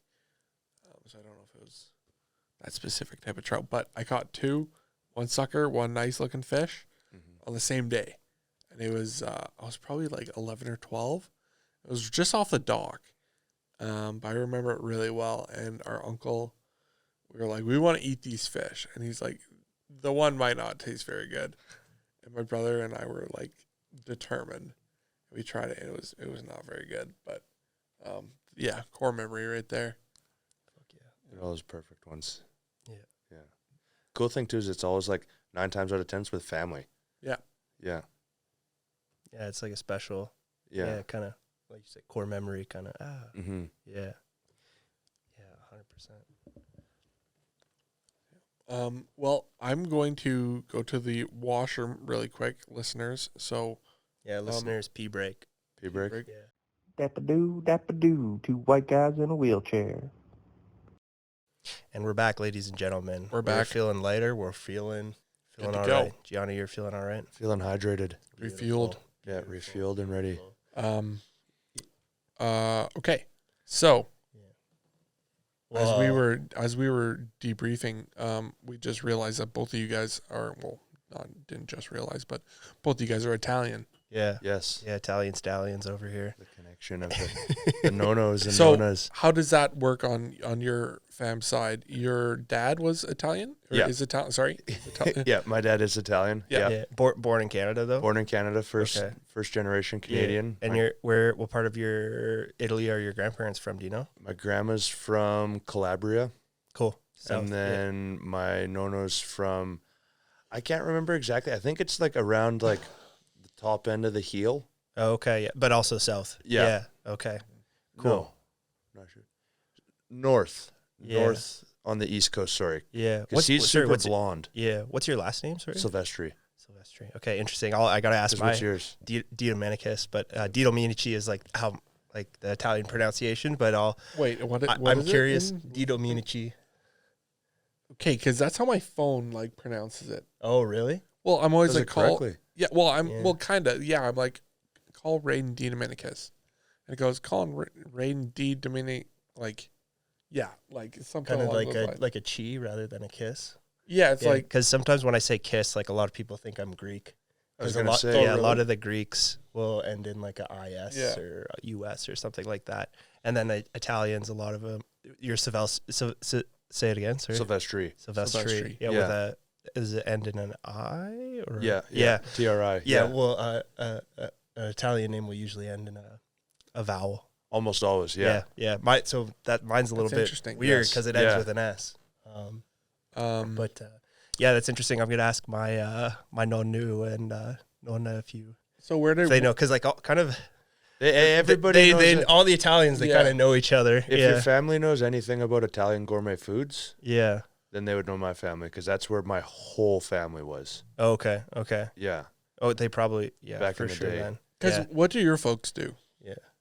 My dad was a cook, or was a chef, and he had used to have a restaurant, and then my mom was a fundraiser, Okay. lifelong. Yeah, Yeah.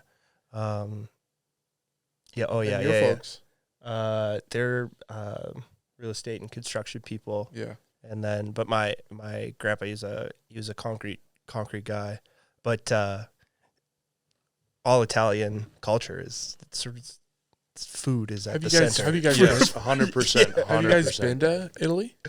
I've been a couple times. My grandparents, when we were young, they would take us out in the summertime, like because for me, my cousins, we go, and my brothers, like we were like all born in like order pretty much. Like we go like 94, 95, 96, 97, 98. That's kind of cool. Then there's a gap, and then there's a 04, and then there's I think a 07. Well, you got a big family. I used to think that, and then my girlfriend, she has she's like I don't think she's not French Canadian, but or she is a little bit. I think she was but like kind of like Catholic, like kind of like grew up in Quebec, and she has like 30 cousins, or like 30 just massive family. So That's a good point, and I've noticed like my brother-in-law is French Canadian, and I was just talking with his mom on like the last weekend. She had 18 siblings. yeah, man. Yeah, birth. Well, it's because birth control Yeah. was frowned upon. True. Yeah, it was birth control, and then a lot of farms as well too. That's Free- exactly what I was free going to labor. say. Yeah, Yeah. exactly. Yeah, and Yeah. she was a farm family. Yeah. Yeah. So so I was under the impression I had a big family until I said that to her, and she's like, not really. Well, I guess for Western Canadians. Yeah, big family. So, but yeah, my grandparents, they took us out to when we were like, I think I was in grade 6, my cousin was in grade 7. Then like the year before that, they took my older cousin, the 94 one, and then Max? Max and I know, and then Zach, Yeah. they took him the year before, and then the year after that, they took my younger brother Malcolm and my younger cousin Eli, and then I think they've gone with like the younger ones as well too, and then Cool. we've been like usually as like a family, like a couple times. Whereabouts Yeah. in Italy? So my grandparents are from the provinces are Marche and Abruzzo, which are they're kind of neighboring Solid provinces. pronunciation there. Yeah. Yes. Cheers, man. I appreciate it. It's worked hard at it. But they're it's kind of like central Italy. So like Okay. if you were to fly into Rome, you kind of like go you would drive east. Yeah, you drive east to the Adriatic coast kind of thing. Right. And yeah, that's those are kind of like where the provinces. I think Abruzzo is a bit more south than Marche. Yeah, really cool place. It's cool because my they go back a lot, and they have like kind of lots of friends in it, kind of extended family in that area. That's cool. My non-news brother, he actually, so I don't know if I'm gonna say this, but hopefully Italian community don't get too mad at me. So like kind of like a derogatory term sometimes for an Italian person at one point, I'm sure it still is WAP. So Yes, meaning yeah. without papers, because a lot of Italians came actually, maybe I'll link this, and actually I'll send it to you. It was Okay. kind of like through the Italian club. There was this interesting woman who came in, gave a talk about like the immigration of Italians to Canada. And so a lot of people came into both America and Canada without like proper paperwork when they were kind of immigrating, because there was like lots of jobs here. Actually during, like after World War II, but also most of the Italian immigration, which I learned from this talk, happened before World War I even. It was in Really? between Wow. like 1850 to like the beginning of World War I. And then that's when the majority of that immigration happened. And then Interesting. like for That my grandpa, or for my nonnu, for example, and my nonna as well too, they didn't move until after World War II, which is there was lots, but it was like a little bit, it wasn't the main kind of Big like bulk. immigration wave. Makes sense though. I mean, Yeah. you look at like all the places, like the Italy areas of Canada, Yeah. they're all pretty old. Yeah. Bridgeland's old. Yeah. Yeah. And then the big, Toronto has a big Italian community. Yeah. And then I think Vancouver as well too. Vancouver's got a like Yeah. big. primo scene. Yeah. I always go there when I go to Vancouver. Yeah. Best pizza. So That's awesome. back to without papers, my how I understand the story so far, so I could be getting some details right, is that my non-news brother came over and he had a fake passport. Okay. So he came and he started working on, I think for CP, like as a laborer, and I think he was in Ontario or Toronto, somewhere, I think Toronto area, and then he like kind of like, I don't know how exactly it worked, or sponsored or for my non-new to come, and then they were in Calgary, they moved to Calgary, and then that's where he met, and then my nonna came at a different point. But yeah, if it wasn't for my non-news brother who it didn't have this fake passport, like who knows, like maybe not would have been born. So Wild. Crazy. oh, and then that brother actually lives in the town is called Teramo. He ended up moving back to Italy, and he like still has, he's pretty old, but he has like a farm. His wife's still alive, and That's super. That's super cool. they have a little farm that we kind of go to. We've been to. What kind of a farm? I don't know if they farm anything specific, but they have like cows and pigs, and there's fig trees. Like, well, I remember fondly going and climbing a fig tree and getting a fresh fig. That's cool. Yeah. I remember being shocked at like, you come from Alberta, you hear about farms, and like you think of like these huge, Big wheat big com- canola field. yeah, combines rolling by, cows mooing. It is not like that. I remember because my grandparents, my grandma, her sister who just passed away, they kept the original family farm, like from my grandma's parents. Yeah. And it was like, I think of the farm, and then all I saw was like they had like a tiny section of olive trees, some goats, like a couple pigs. Yeah. And it was like, yeah, this is what we slaughter. Slaughter it every year. We make cheese from the goats. Yeah, it was more like it's not necessarily subsistence, but it's like, it's like you it's kind of like you take what the farm to feed the family kind of thing, and then it's like you have extra where you could do that, but you could also like be working somewhere else kind of thing. Kind of depended on the family, but it wasn't a massive scale. It was like like the family's job was it was like the family, and then kind of takes care of that piece of land, but It's kind of old school. yeah, Like it's very old school. Yeah. It is. It's cool. Like you go, like when we went to the small town, like it was like population 1,000, and like we came and it was like, who are these people? Like who are the English people coming? Yeah. And like I remember like even the weird things, like you go and like we're playing foosball and like everybody's drinking wine. I'm like 14 years old. I get a glass of wine. I'm like, what? It's like, no, have it. This is what we do. Yeah. It's part of the culture. Yeah, That's cool. it is fun. Yeah. Yeah. Yeah, it's I thought it's cool. It's cool. Yeah. I think it's cool. It's an awesome heritage to have. Yeah, you get Mhm. fucking awesome food as well too. Always. Yeah. Always. Yeah, Yeah. like very centered, like I remember we very centered around food. I've been once to Italy, and it's for my uncle's wedding. This was back in. It was whatever year Michael Jackson died, Oh, yeah. because I remember that was like a big thing when we were. I was there. about to say R.I.P., but I think that guy deserves to be in hell. I don't think he. Yeah, The RIP line's different now. Yeah. Not rip. It's but but I remember the food was just insane, and it's like it doesn't feel like if you eat a pizza in Italy, I don't feel like how I do if I eat a pizza here. Oh yeah. It's way different, and like it's like the flour it's way better for you over there. Yeah, Or at least I've heard that. I've heard. I've heard that's been said. I don't know if that's know. necessarily true, but like I don't know. It probably is different. I've heard the same thing. Like that's like the pizza place here, 00 Pizza. Yep. That's like their whole name is around like 00 flour is like Italian flour, but like a brand. Yeah. My dad spoke about it because he said like no, it has to be that type of flour in the pizza dough because it's like I think it's like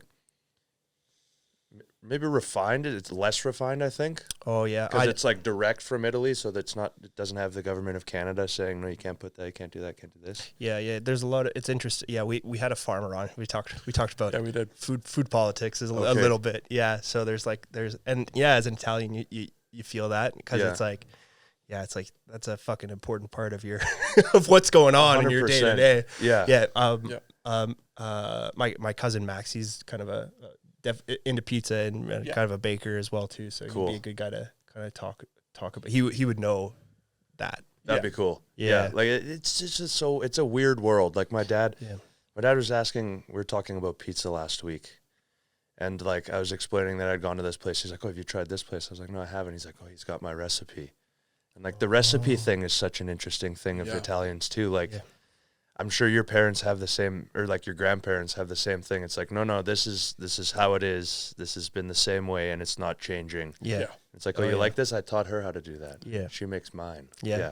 So, cool. so I'm not doing it justice now because within my family, I'm probably like the whitest guy in the family.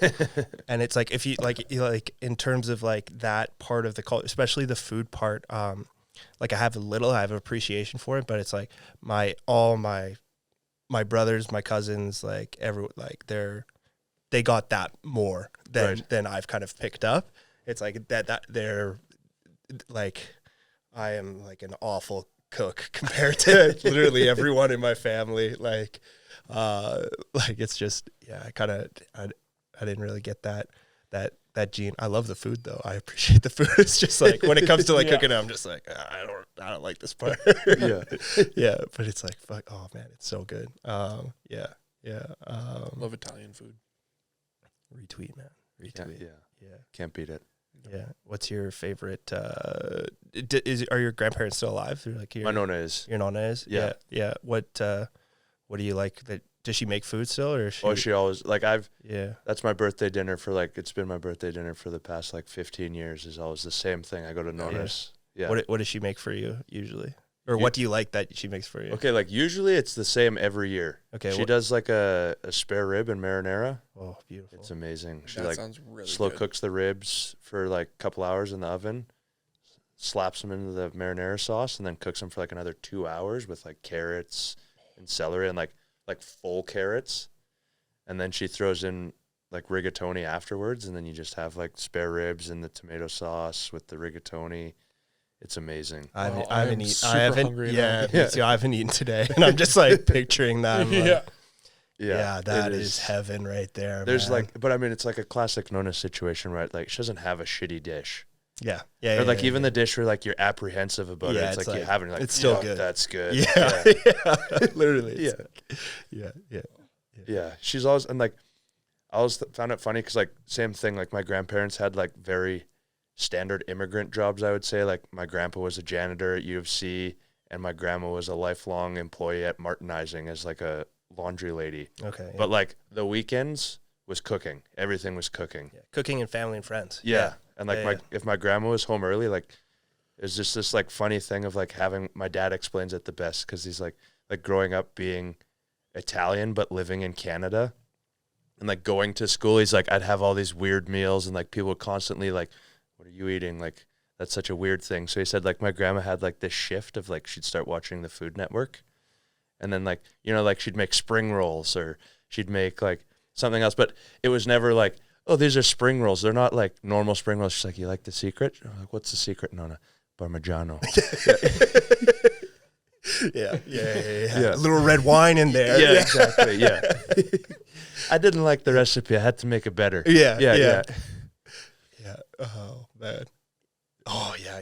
I'm so I appreciate it, but I'm so not the. We need like a. I gotta like have like our cousin on, like a food correspondent, Italian correspondent, because Yeah. Come and talk about food. You can talk about food for hours too with like the Italy stuff. Like it's so funny because like, you know, that's why I'm saying like with like if I had like someone like that on, like they could talk for literally like it could be the whole podcast, man. It's and then I would just it'd be like it's just I want to see these people talk about it because it's like it's fascinating. It's like you could talk about forever, and for me it's like but it's like I can't really.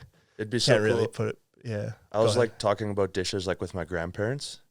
Because, like, my grandma or my, Nono or Nona, they'd be like, well, like, this one, like, my grandpa would give you the whole history of, like, this is a peasant's meal. Like, it used to be a peasant's meal. That is exactly what that's, like, the grandparents. Polenta was a big... Exactly. Yes. Because it's just cornmeal, man, pretty much. It's like, this is all we could afford. Yeah.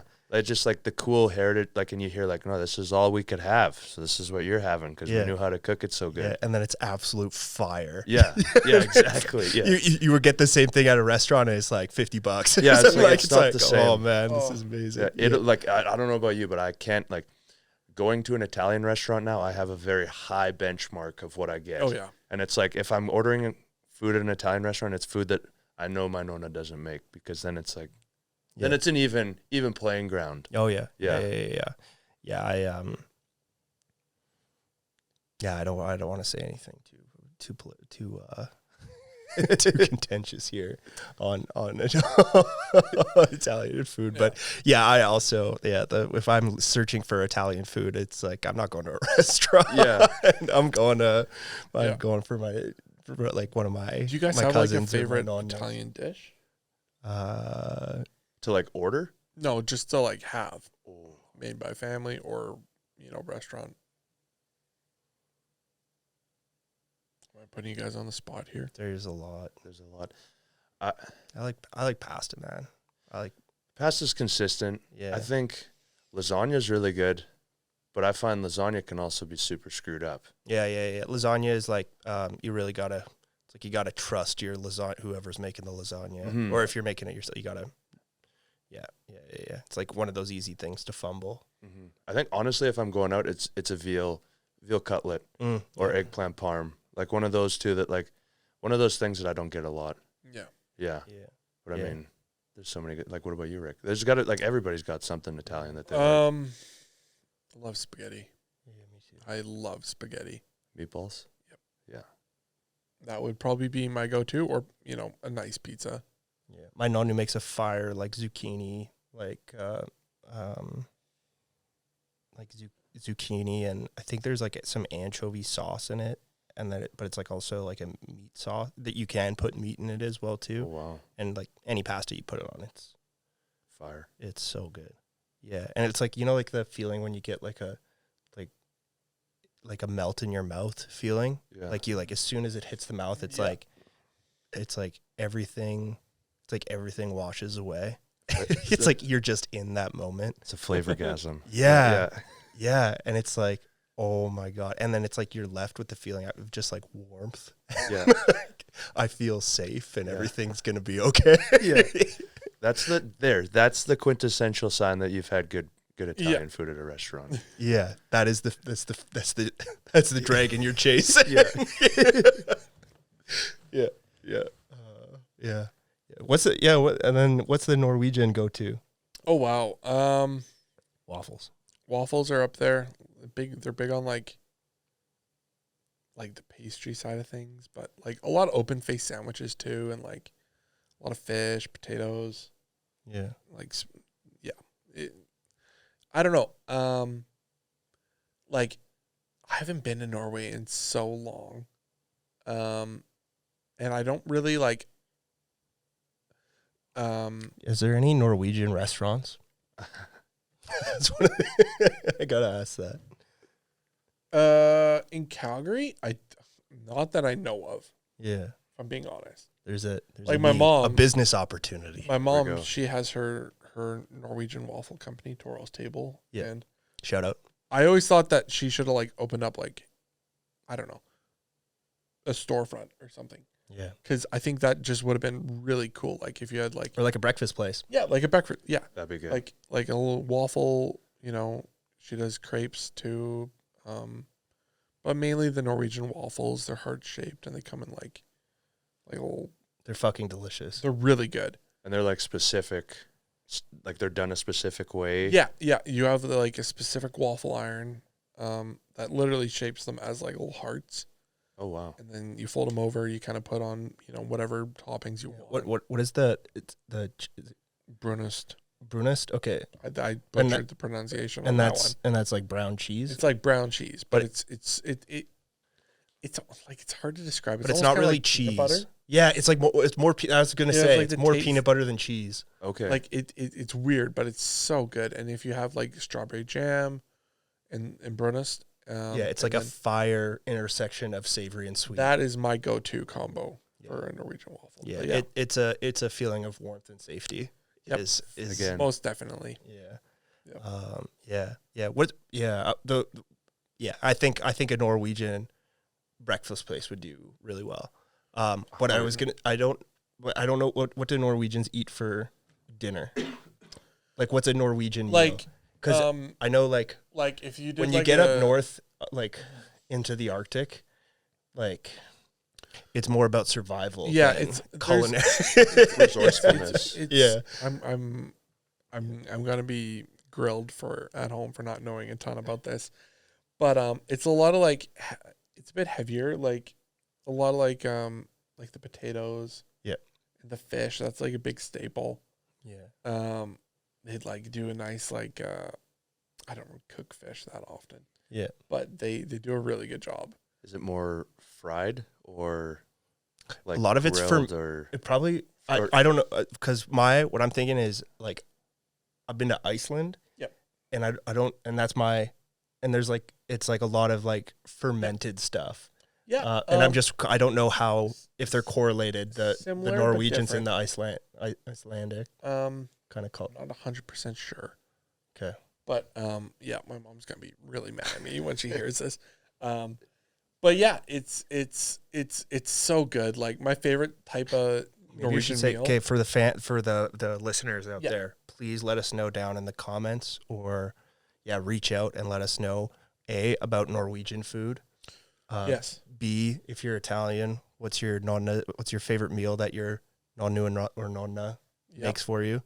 I think those are the 2 points where we're struggling, right? and like Norwegian food, is there a restaurant? Oh yeah, is there Yeah, is there a is Norwegian there- restaurant? Yeah. I will be there the second if there is one. I will go the second after I read that comment. I'll go and find that place. Because I'll tell you this: test it out. if there's a German restaurant in Canada or in Calgary, pardon me, there's got to be like if you can eat Indian and you can like there's Yeah. got to be one of them here. I Yeah. feel like Yeah, there's a German restaurant by where I live. It's I can't remember the name. there's one I can think of even in like Bragg Creek.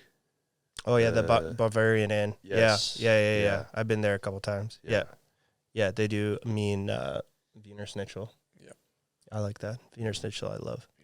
Yeah, little breaded. It's like kind of like a breaded cutlet. My nonna makes fire breaded cutlets. Yeah. Yes. That's that's so I if I go out and there's like a breaded cutlet or like a Wiener Schnitzel kind of thing, I get that because it reminds me of like childhood at my nonna's place kind of thing where I it's like like that. it's like oh yeah, safety meal. Yeah. Yeah. Chasing the dragon, man, warm and safe. Oh. Yeah. Yeah, but there's just so much good food out there and so many different like It's all how would I say this? Like different nationalities that they come from. Yeah, not there's not No. one that's Yeah. well, I mean, some people feel strongly about this, but it's like it's not necessarily like one is better than the other. It's just like they're both good. They're just different. Yeah. Yeah. It's like having a favorite song. if you guys could list like a top 5 like foods from countries, what would they be? Obviously you guys would be number one Italian, I would imagine. Don't speak for me. Fair enough. British food, man. Number one. Yeah. Fish and chips and a pint. Classic. Okay, that's a good answer. No. I know. I take some mushy peas. Oh god. Yum. Yeah. Oh. Yeah, sorry all the British people out there who love their culinary, whatever you call it. Well, they have curry though. Yeah, but There's a lot. Yeah, I guess you're right. Yeah. If you want to go that way. Yeah. I love British food for their curry. Yeah. But top 5. Okay, yeah. I can go with my top 5. Yeah, you go first. You go first. Okay. Okay, my first one would be like, I'm gonna go ahead and say like, I like my Canadian food. Like, it sounds weird, but Like like poutine? well, not. What's Canadian I'm thinking food to more you? like a steak, Oh, okay. like Alberta beef. potatoes Fire. Yeah. and like some veggies on the side, or like a little salad. That would be awesome. That's number 1 for me. Number 2 would be like, Italian has to be number 2 for me, just because so good. Love pasta. And pizza. Versatile. Yep. And then, like Chinese is up there, Mexican, and then like, I don't know, that might be my top 4. I'd have to think on number 5. Maybe like sushi's also fire. Sushi, you can't go wrong with sushi. Yeah, I'd say exactly. sushi's up there for me. Yeah. I think it's like, for me, it'd be definitely Italian food. Mexican. Okay, Tacos. Mexican might be number 5 for me then. That would be my answer. Tacos alone. Tacos are so good. Yeah, and like there's such a variety Not of Mexican food, specifically tacos. tacos. Yeah. Yeah. And then like, so that's 2. Then we got sushi's gonna be number 4. I think I'd put sushi number 4. Donairs. Oh, donairs are fire. Yeah. Yeah. And like going one extra mile, a Halifax donair. Like the East Coast donair compared to like a Middle Eastern donair. Yeah.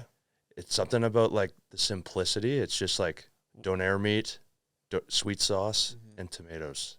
That's it. But like the sauce that they do is just unparalleled to here.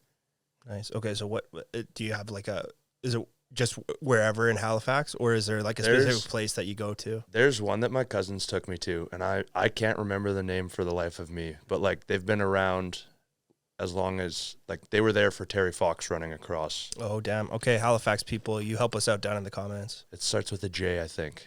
Okay. Anyways, unbelievable donair, and then they have garlic fingers. Oh, wow. Unbeatable with honey in their sweet sauce. It's so good. Yeah.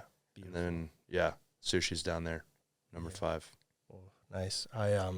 There's a good donair place by my place, Shawarma Palace. Oh, Can't beat Shawarma Palace. Yeah, it's good. Classic. Or Jimmy's. Yeah. I don't think I've been to Jimmy's. Oh, Jimmy's you got to go is to Jimmy's. good. Jimmy's, I feel like, is a Canadian or a Calgarian, like, Northwest staple. Like, you can talk to people that are like 40-year-olds will be like, no, I love Jimmy's. Yeah. Like, people, and like everybody has a Jimmy's story. Oh, wow. Okay. That's awesome. All right, we gotta find Jimmy. I've Bring had him on. Jimmy's. We gotta find the Yeah. Jimmy. Yeah. If you're out there. If you're out there, Yeah. Jimmy, hit us up. Yeah. And then, but yeah, it's cool. If you guys could go anywhere to travel, like now I'm thinking about, you guys got, you've been to Italy a few times. You've been? Yeah, I've been a Have couple you been times. a couple times? Yeah. Yeah. If you guys could go anywhere right now, where would it be? Right here, man, with you guys. That's perfect. That's the perfect answer. Honestly, I'm really hungry, so maybe some like non-Nesca cooking sounds good fair right enough. now. Just go over to. Yeah, I can't really think about that. What? Yeah. Yeah. Yeah, that's. I don't really have anywhere too glaring out on me on the bucket list too much right now. Yeah, fair.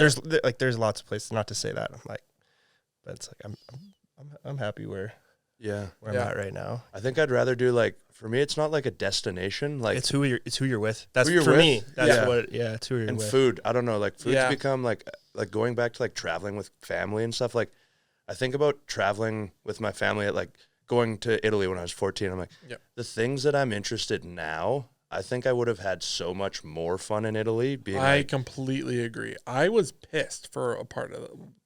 Sorry to interrupt, but when I went, I was like, maybe 11 or 12. Yeah. So like you don't really get to do what you what you can when you're an adult.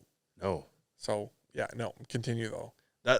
Honestly, it's just that. Like, I think about all these things. Like my top trips now would probably be like trips I've done with my family. I just want to do it my way. Yeah. Like Yeah. I look at like New York. I'd have so much fun in New York, and I wouldn't even look at like monuments. It would be like, okay, we're going for pizza here. I'm going to eat this here. Yeah. Like, I'd rather plan. Like, I think it'd be so fun to plan a whole trip around meals. Yeah. It'd be expensive as hell, but it'd be so fun. Oh yeah, and in New York too. It'd be so sweet. Where does Salt Bay have his restaurant? Does he have one in New York? Who? Salt Bay. Who's that? I don't know who That is. Argentinian is he? Yeah. No, I don't know if Argentinian? I don't know if that's where he's from. That's just the know he- meme. That's the meme guy, though. That's He's- the meme guy. Okay. Yeah, and then he got all the heat At at the World Cup because he touched the trophy. yeah, Oh, and you're he not was like supposed to do that. grabbing it from players. Yeah. And, I and didn't then know like Messi was like getting swarmed Yeah, and like was leaving the pitch. that's right. And then Salt guy's Salt- bigger than Messi, man. Salt Bay comes up and then he Yeah. grabs him by the shoulder and like pulls him around. And Messi was about to be like he What can't are you speak doing? English. Yeah. But he was probably thinking like, what the fuck? Yeah. And then he like was forced to take a picture with him pretty much. That's pretty wild. Yeah. But Yeah. no. But anyways, I was wondering if he had a restaurant. I feel like, I mean, somebody at that amount of fame from social media, I feel like he would. Yeah. Yeah. I feel bad that I kind of hate myself for saying, like, I feel like he's social media famous, so he should have a restaurant. But Yeah. He was if I definitely was social media famous, I'd have a restaurant. he was the villain of social media for a little bit there after the World Cup. that is true. It's just like Coney 2012, man. All publicity is good publicity. exactly, yeah. Yeah. Oh fuck. Sorry. Go ahead. No. Yeah, I was just. But New York would be a really cool spot to go to. Mm-hmm. I have a buddy of mine is playing hockey down there, and a family friend lives like he's from New York, Cool. and he wants to get us out there so bad, and I really want to take him up on the offer, but I think it's just a matter of logistics and finding out when that could work. But yeah, New York would be super cool. When you're going on a trip, Yep. how much more planning do you have to do? A lot. Yeah. Mainly, it's there's like I'd say there's 2 or 3 big factors, like where I'm gonna stay, like is it accessible? Can I like stay there overnight and stuff? Right. 2, like who's gonna be helping me out on the trip? Like who am I gonna bring like for help, like a helper? Yeah. And then 3 would just be like where are we going? Because a ton of places like if I wanted to go to Europe, like it would not be Fun. It It would just just be work. super hard Yeah. Yeah. because like it's like a minimum 8-hour flight. How are And- flights for you? Yeah. How does that work? Flights suck. So basically, okay, so I went to Victoria last April, and basically what went behind getting on the plane there is you have to sign your chair over, and kind of like detail like what type of battery is on the chair, what type of chair it is. Like they give you a whole form, like Alberta government or Canadian government for flying, for your wheelchair specifically. And then you got to do that. And then you got to, like, getting on the plane, they put this like underneath, right? And then they have this tiny little aisle chair that you have to sit in before you get on the plane. And then it like pushes you through all the the chairs. But you guys know when you're on a plane, the aisle is like It's tight. super narrow. It's tight. That's a So- skinny chair. It's a very tiny chair, and I'm not a very tiny person. So it's just a ton of How do you get from the chair to the like your seat? They Yeah. throw you in there. okay. They get 2 of the guys that like usually do luggage. Yeah. And they like Yeah. there's I know that like techniques pretty well to like how to lift me and stuff, but then they just lift me over, Okay. get me all situated, and then same thing when I get off. Yeah. I'm usually the first one on, last one off. Okay. Yeah. But it can be a lot. There's a lot of logistics, a lot of planning. But I like traveling. I don't do it all the time. I'd rather drive most places. If I'm being honest, just because flying is A, it's expensive, and B, it's just such a hassle. Yeah, it's not it seems like it's not a super fun. It's not a fun experience. No, It doesn't yeah. sound like. No, I'd rather do a road trip. Yeah. Okay. Yeah. So like even if it like takes like a day or two, or 3, it's almost better to. Oh, it kind of depends. Depends on how far. Yeah, it depends how far and then how long you're staying, kind of thing. Exactly. Yeah. Fair. Like, would you rather do your Victoria trip driving? That's a good question. No. Well, It's kind of right on that line. it's right on the line because, like, I'd rather drive to Saskatoon because that's, like, it's close, John. I don't have to, deal with the bullshit of.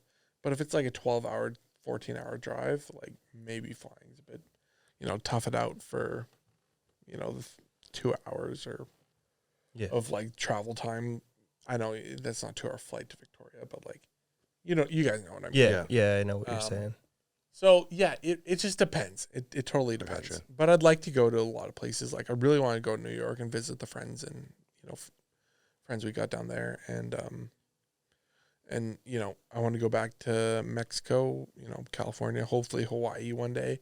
It's getting out of North America that is tough. And that I don't know if I'm going to do anytime soon, but down the line for sure. I would hope. On another podcast, we were saying we're sending Rick to the Ukraine to figure that shit out. We're gonna put some like machine guns on his chair and stuff. He's Peacekeeper. Yeah. There's Full peacekeeper. Yeah. What's the? There's some like superhero name that's Punisher. Yeah, it's like the Punisher, but it's like. Yeah, we gotta think of a name or something like that. Tank Man. That's catchy. Tank Man. You gotta have a mask. Yeah.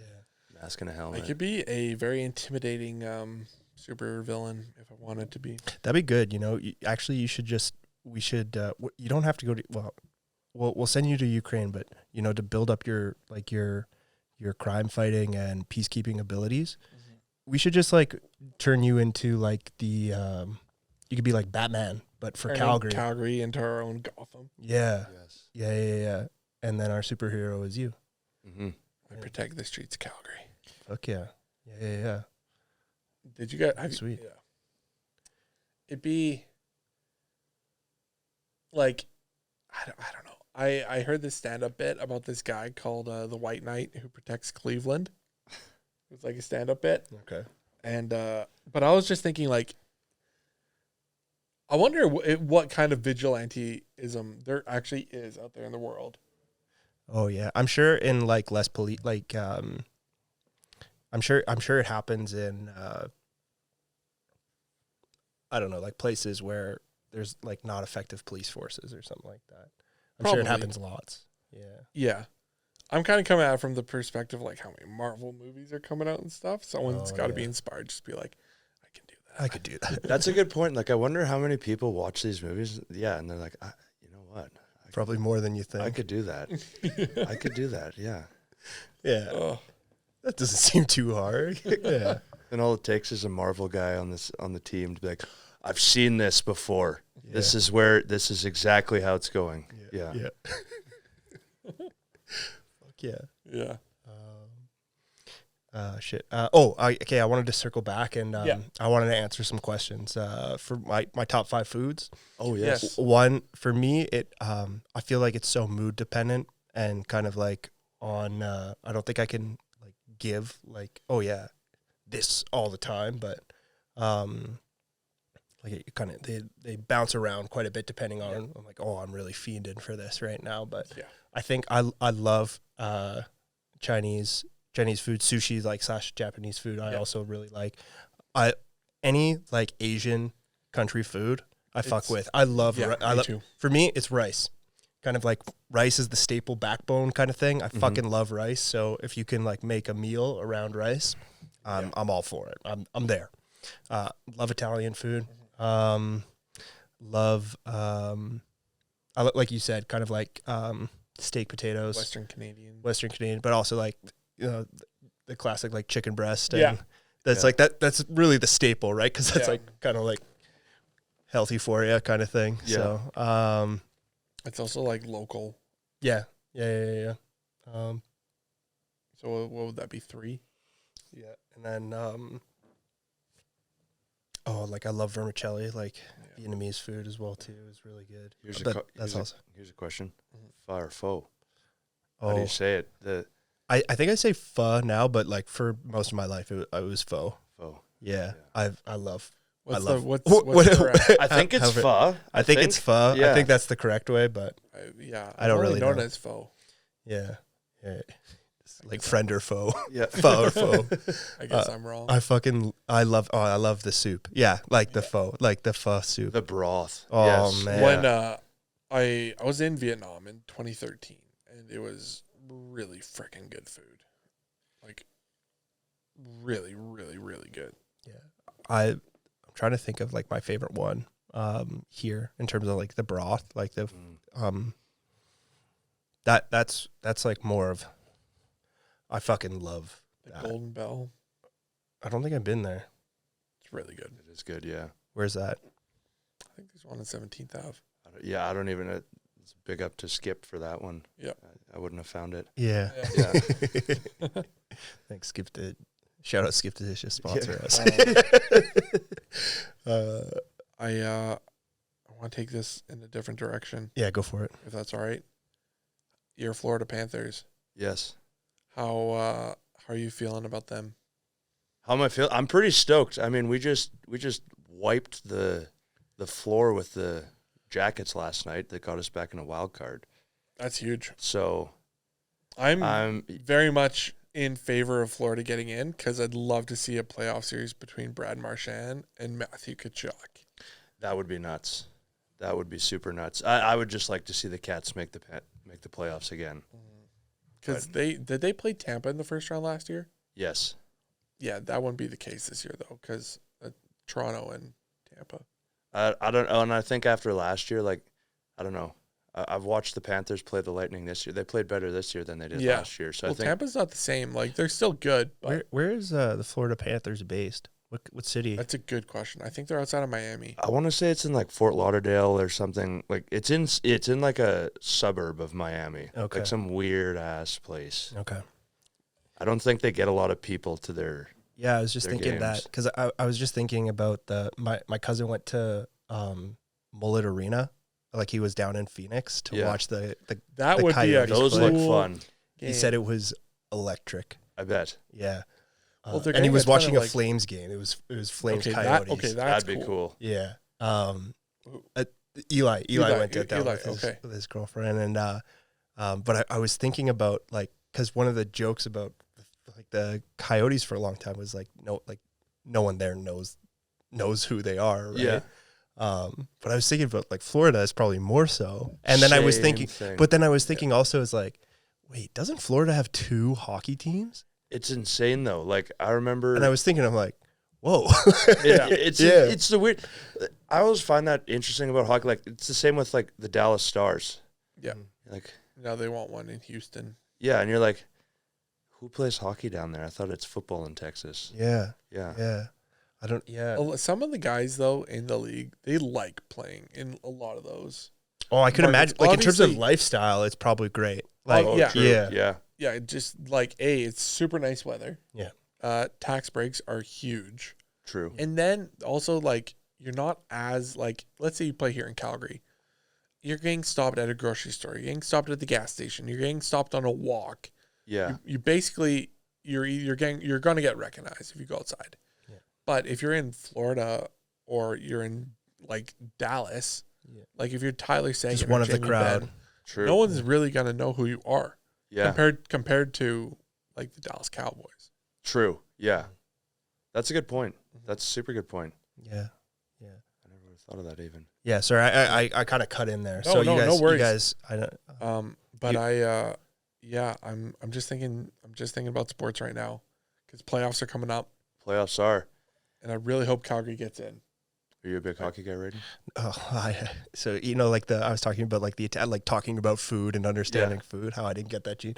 I didn't really get the sport like talking about sports gene as well. Too. Like I appreciate it. I like it. Yeah. Like I like following the Flames here and then, but like I didn't get that gene. Like you got to talk. Like my dad and my 2 other brothers, they'll like the same thing. They'll fill up a a 12-hour podcast on just talking sports. They won't deviate. I've seen Me, your it's brother like, yeah, I Q. can talk to you for Yeah. 10, 15 minutes maybe. Right. And then it starts to like, yeah, man, I don't really know what you're talking about anymore.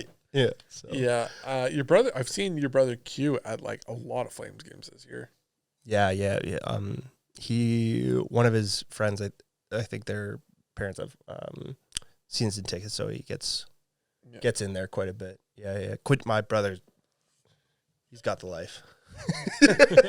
He's got the life. Yeah. Yeah.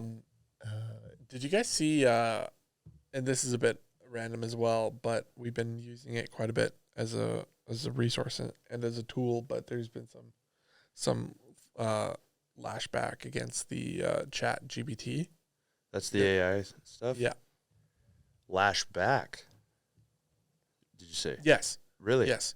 Well, schools are having, like, they're now trying to like collaborate with OpenAI to like stop plagiarism. Well, they're gonna have to. Yeah. They're having a tough time with it I was because going to say, I don't know if they can.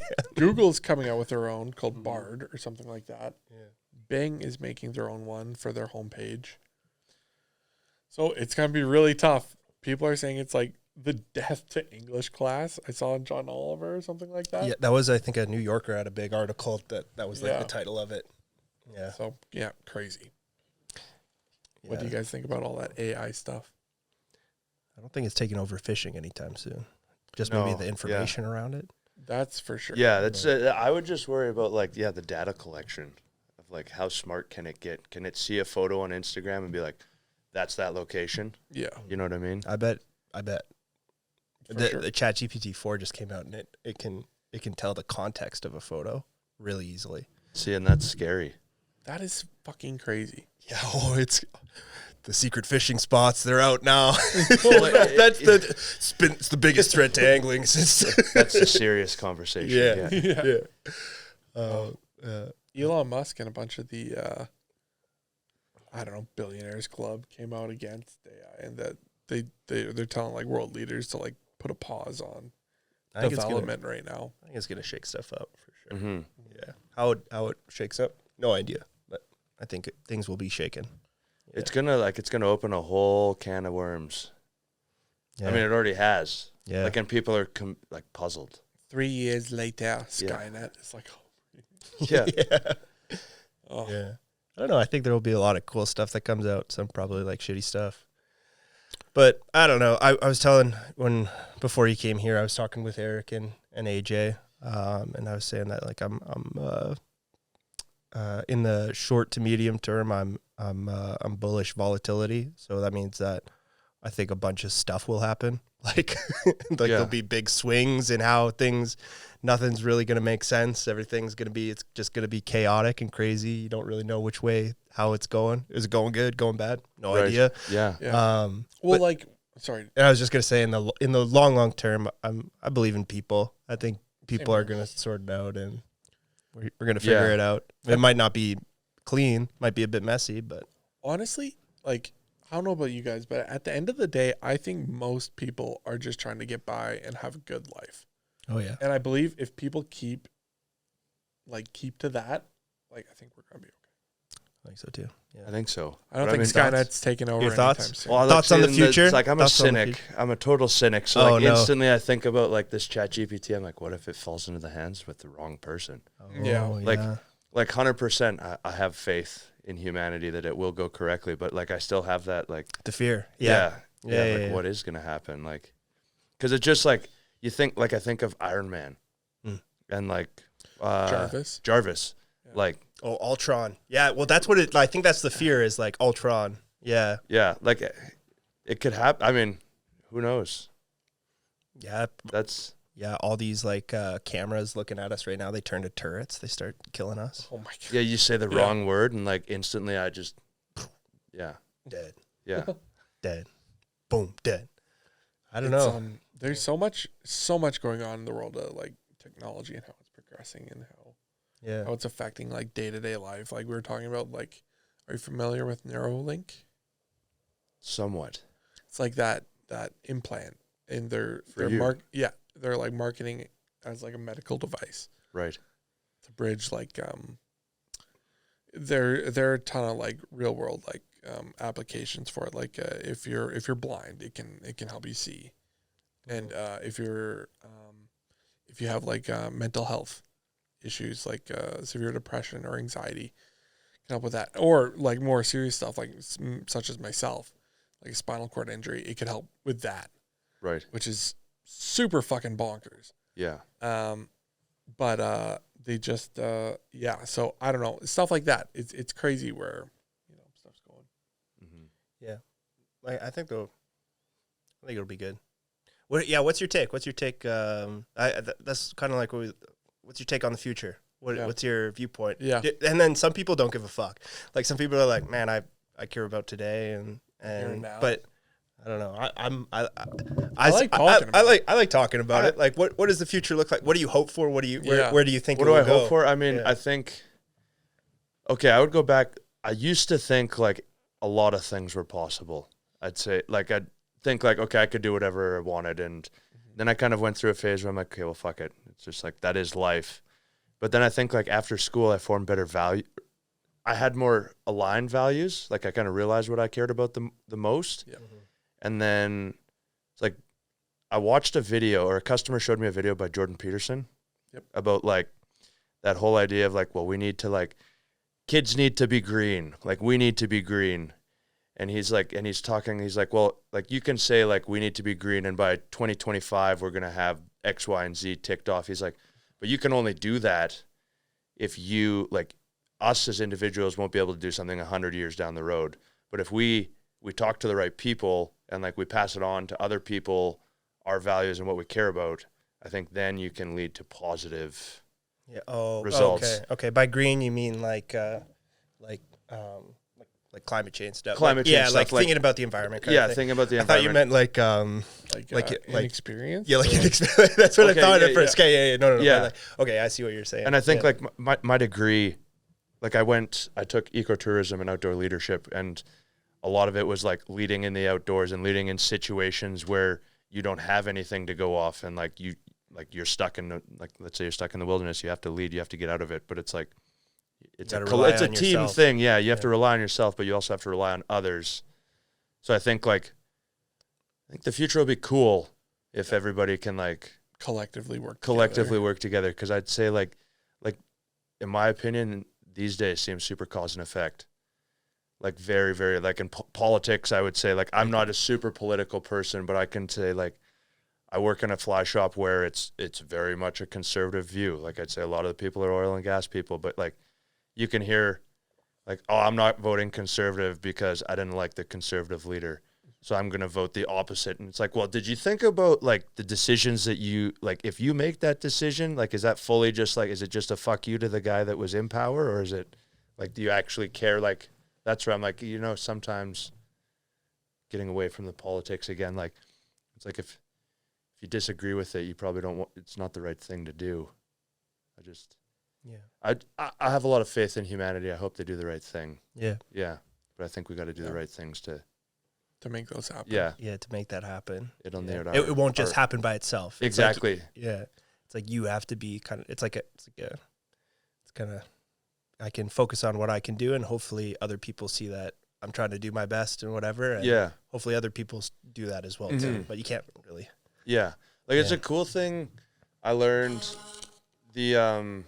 like going back to Norway, sorry. Yep. Like they do this huge thing of like experiential teaching about like there's no classrooms, like your classroom is outside, and I think kind of like Montessori style kind of thing, yeah. And like it's not like as much like math, English, science, it's like life experiences. I think like that trend will be cool to see moving down the road, because I feel like going back to even that AI thing, like at some point I feel like maybe AI it'll supersede learning English. Like there's going to be no use. So then the curriculum, like this is just a curriculum that's built on teachers that have built a plan of like, no, this is how you learn. Like you go through these processes, but like, I don't think it goes that way anymore, unfortunately. It'll be different. Yeah. How you learn will be different, and then also what's available is different as well too. So exactly. It's like there'll be new things, and you have to be able to learn how to use the new things. Mm-hmm. Yeah. Like, I'm excited to see, like, my nephews and nieces and, like, what they're going to do. Because, like, I got a cousin even. He's 10 years old. He can tell me everything about the Titanic. More stuff than, like, I know how it sank. Yeah. But he's like, no. Like, and he's into Lego, but he's like, look at this. Like, this is how it happened. Like, this. And I'm like, I don't even know what you're talking about. Yeah. Like, I think kids are going to do a bunch of cool shit. Yeah, oh, yeah. Yeah. Yeah. Yeah. So I guess long and short of it, I'm excited for the future. Yeah. Fuck yeah. I think me too. Nice. Me too. Yeah. And I think that's a cool perspective to have. But I kind of, sometimes I find when you're talking with some people, they get kind of like down on like, yeah, I don't know if you guys feel that sometimes. I know what you mean. Like, anecdotally, it's like, yeah, oh, everything's fucked. We're all fucked. And it's like, well, I don't know. Yeah, sure, there's some fucked up stuff, but yeah. I don't think, like, I wouldn't say that, like, we're fucked or anything like that. I think there are issues that we have to, like, deal with, like, now, and, like, down the road. But, like, I think humans have proven time and time again that, like, we're resilient and that we're, I think even if, sorry, go ahead. Yeah, no, keep you finish. and just, like, our problem solving abilities are, you know, sometimes get maybe shit talked a little bit too much. I was gonna say it's like I really believe in what it's like what you were saying about outdoor leadership kind of thing. It's like it's sure you can get people and they'll panic and stuff, but it's like I think if you're able to teach people that, like, you can teach it, but also I think to a certain extent people will do it by themselves as well too. Is like it's like you're in a non-ideal situation, okay, let's work together to get out of it. It's like I think maybe that's kind of the direction that will happen, is like, oh yeah, all this stuff we're probably going to have to deal with consequences of it coming up, but it's like realizing it's like, okay, we're kind of all in this together, we're all in this shitty situation, how do we help each other, and what can we do to get out of this situation kind of thing. So I think, like, with some of the environmental panic and stuff like that, sure, it's like, yeah, probably we'll have some, like, consequences with what we have to deal with, but it's like, I don't know, I believe in people being able to be like, instead of, like, because, like, especially when you, probably for the outdoors thing, or like we were talking about with the bear, is like, worst thing you could do is panic. Yeah, exactly. Like, it's like freak out. It's all over. It's like, yeah, man, just breathe. Yeah, exactly. You're probably going to be okay. Stay cool, calm, and collected, and yeah, usually it'll work out. Yeah, 100%. Yeah. You got anything else? Well, we're reaching the. I think we're reaching the mark here, but I think that's a good place. I think this went really well today, and Gia, I want to say thank you so much for coming on. Thanks for having me. Yeah. Anything you want to shout out before we wrap it up here? Maybe where can we find the fly shop, and where can you find it online? Yeah, Fly Shop, so you can come find us in Dalhousie, or you can find Dalhousie Station, to be exact, between the Liquor Depot and Memory Express. Hell yeah. Social media? Or Yep, social media. We're on Instagram at Ironbow Fly Shop. I run our Instagram. Okay. We've got some fun things coming for the summer. We've started doing playlists. Oh, wow. So we're trying to do, like, some music to theme your fishing season too. Nice. I So love it. Yeah, do that. And then we got the website too, so you can look us up on www.ironbowflyshop.com. Fuck yeah. Perfect. And we'll hook it up. Awesome. Yeah. Gianni, thanks for coming on, and thank you for everyone listening. Okay, we'll talk to you later. All right. Bye-bye. Dappa-doo, two white guys in a wheelchair.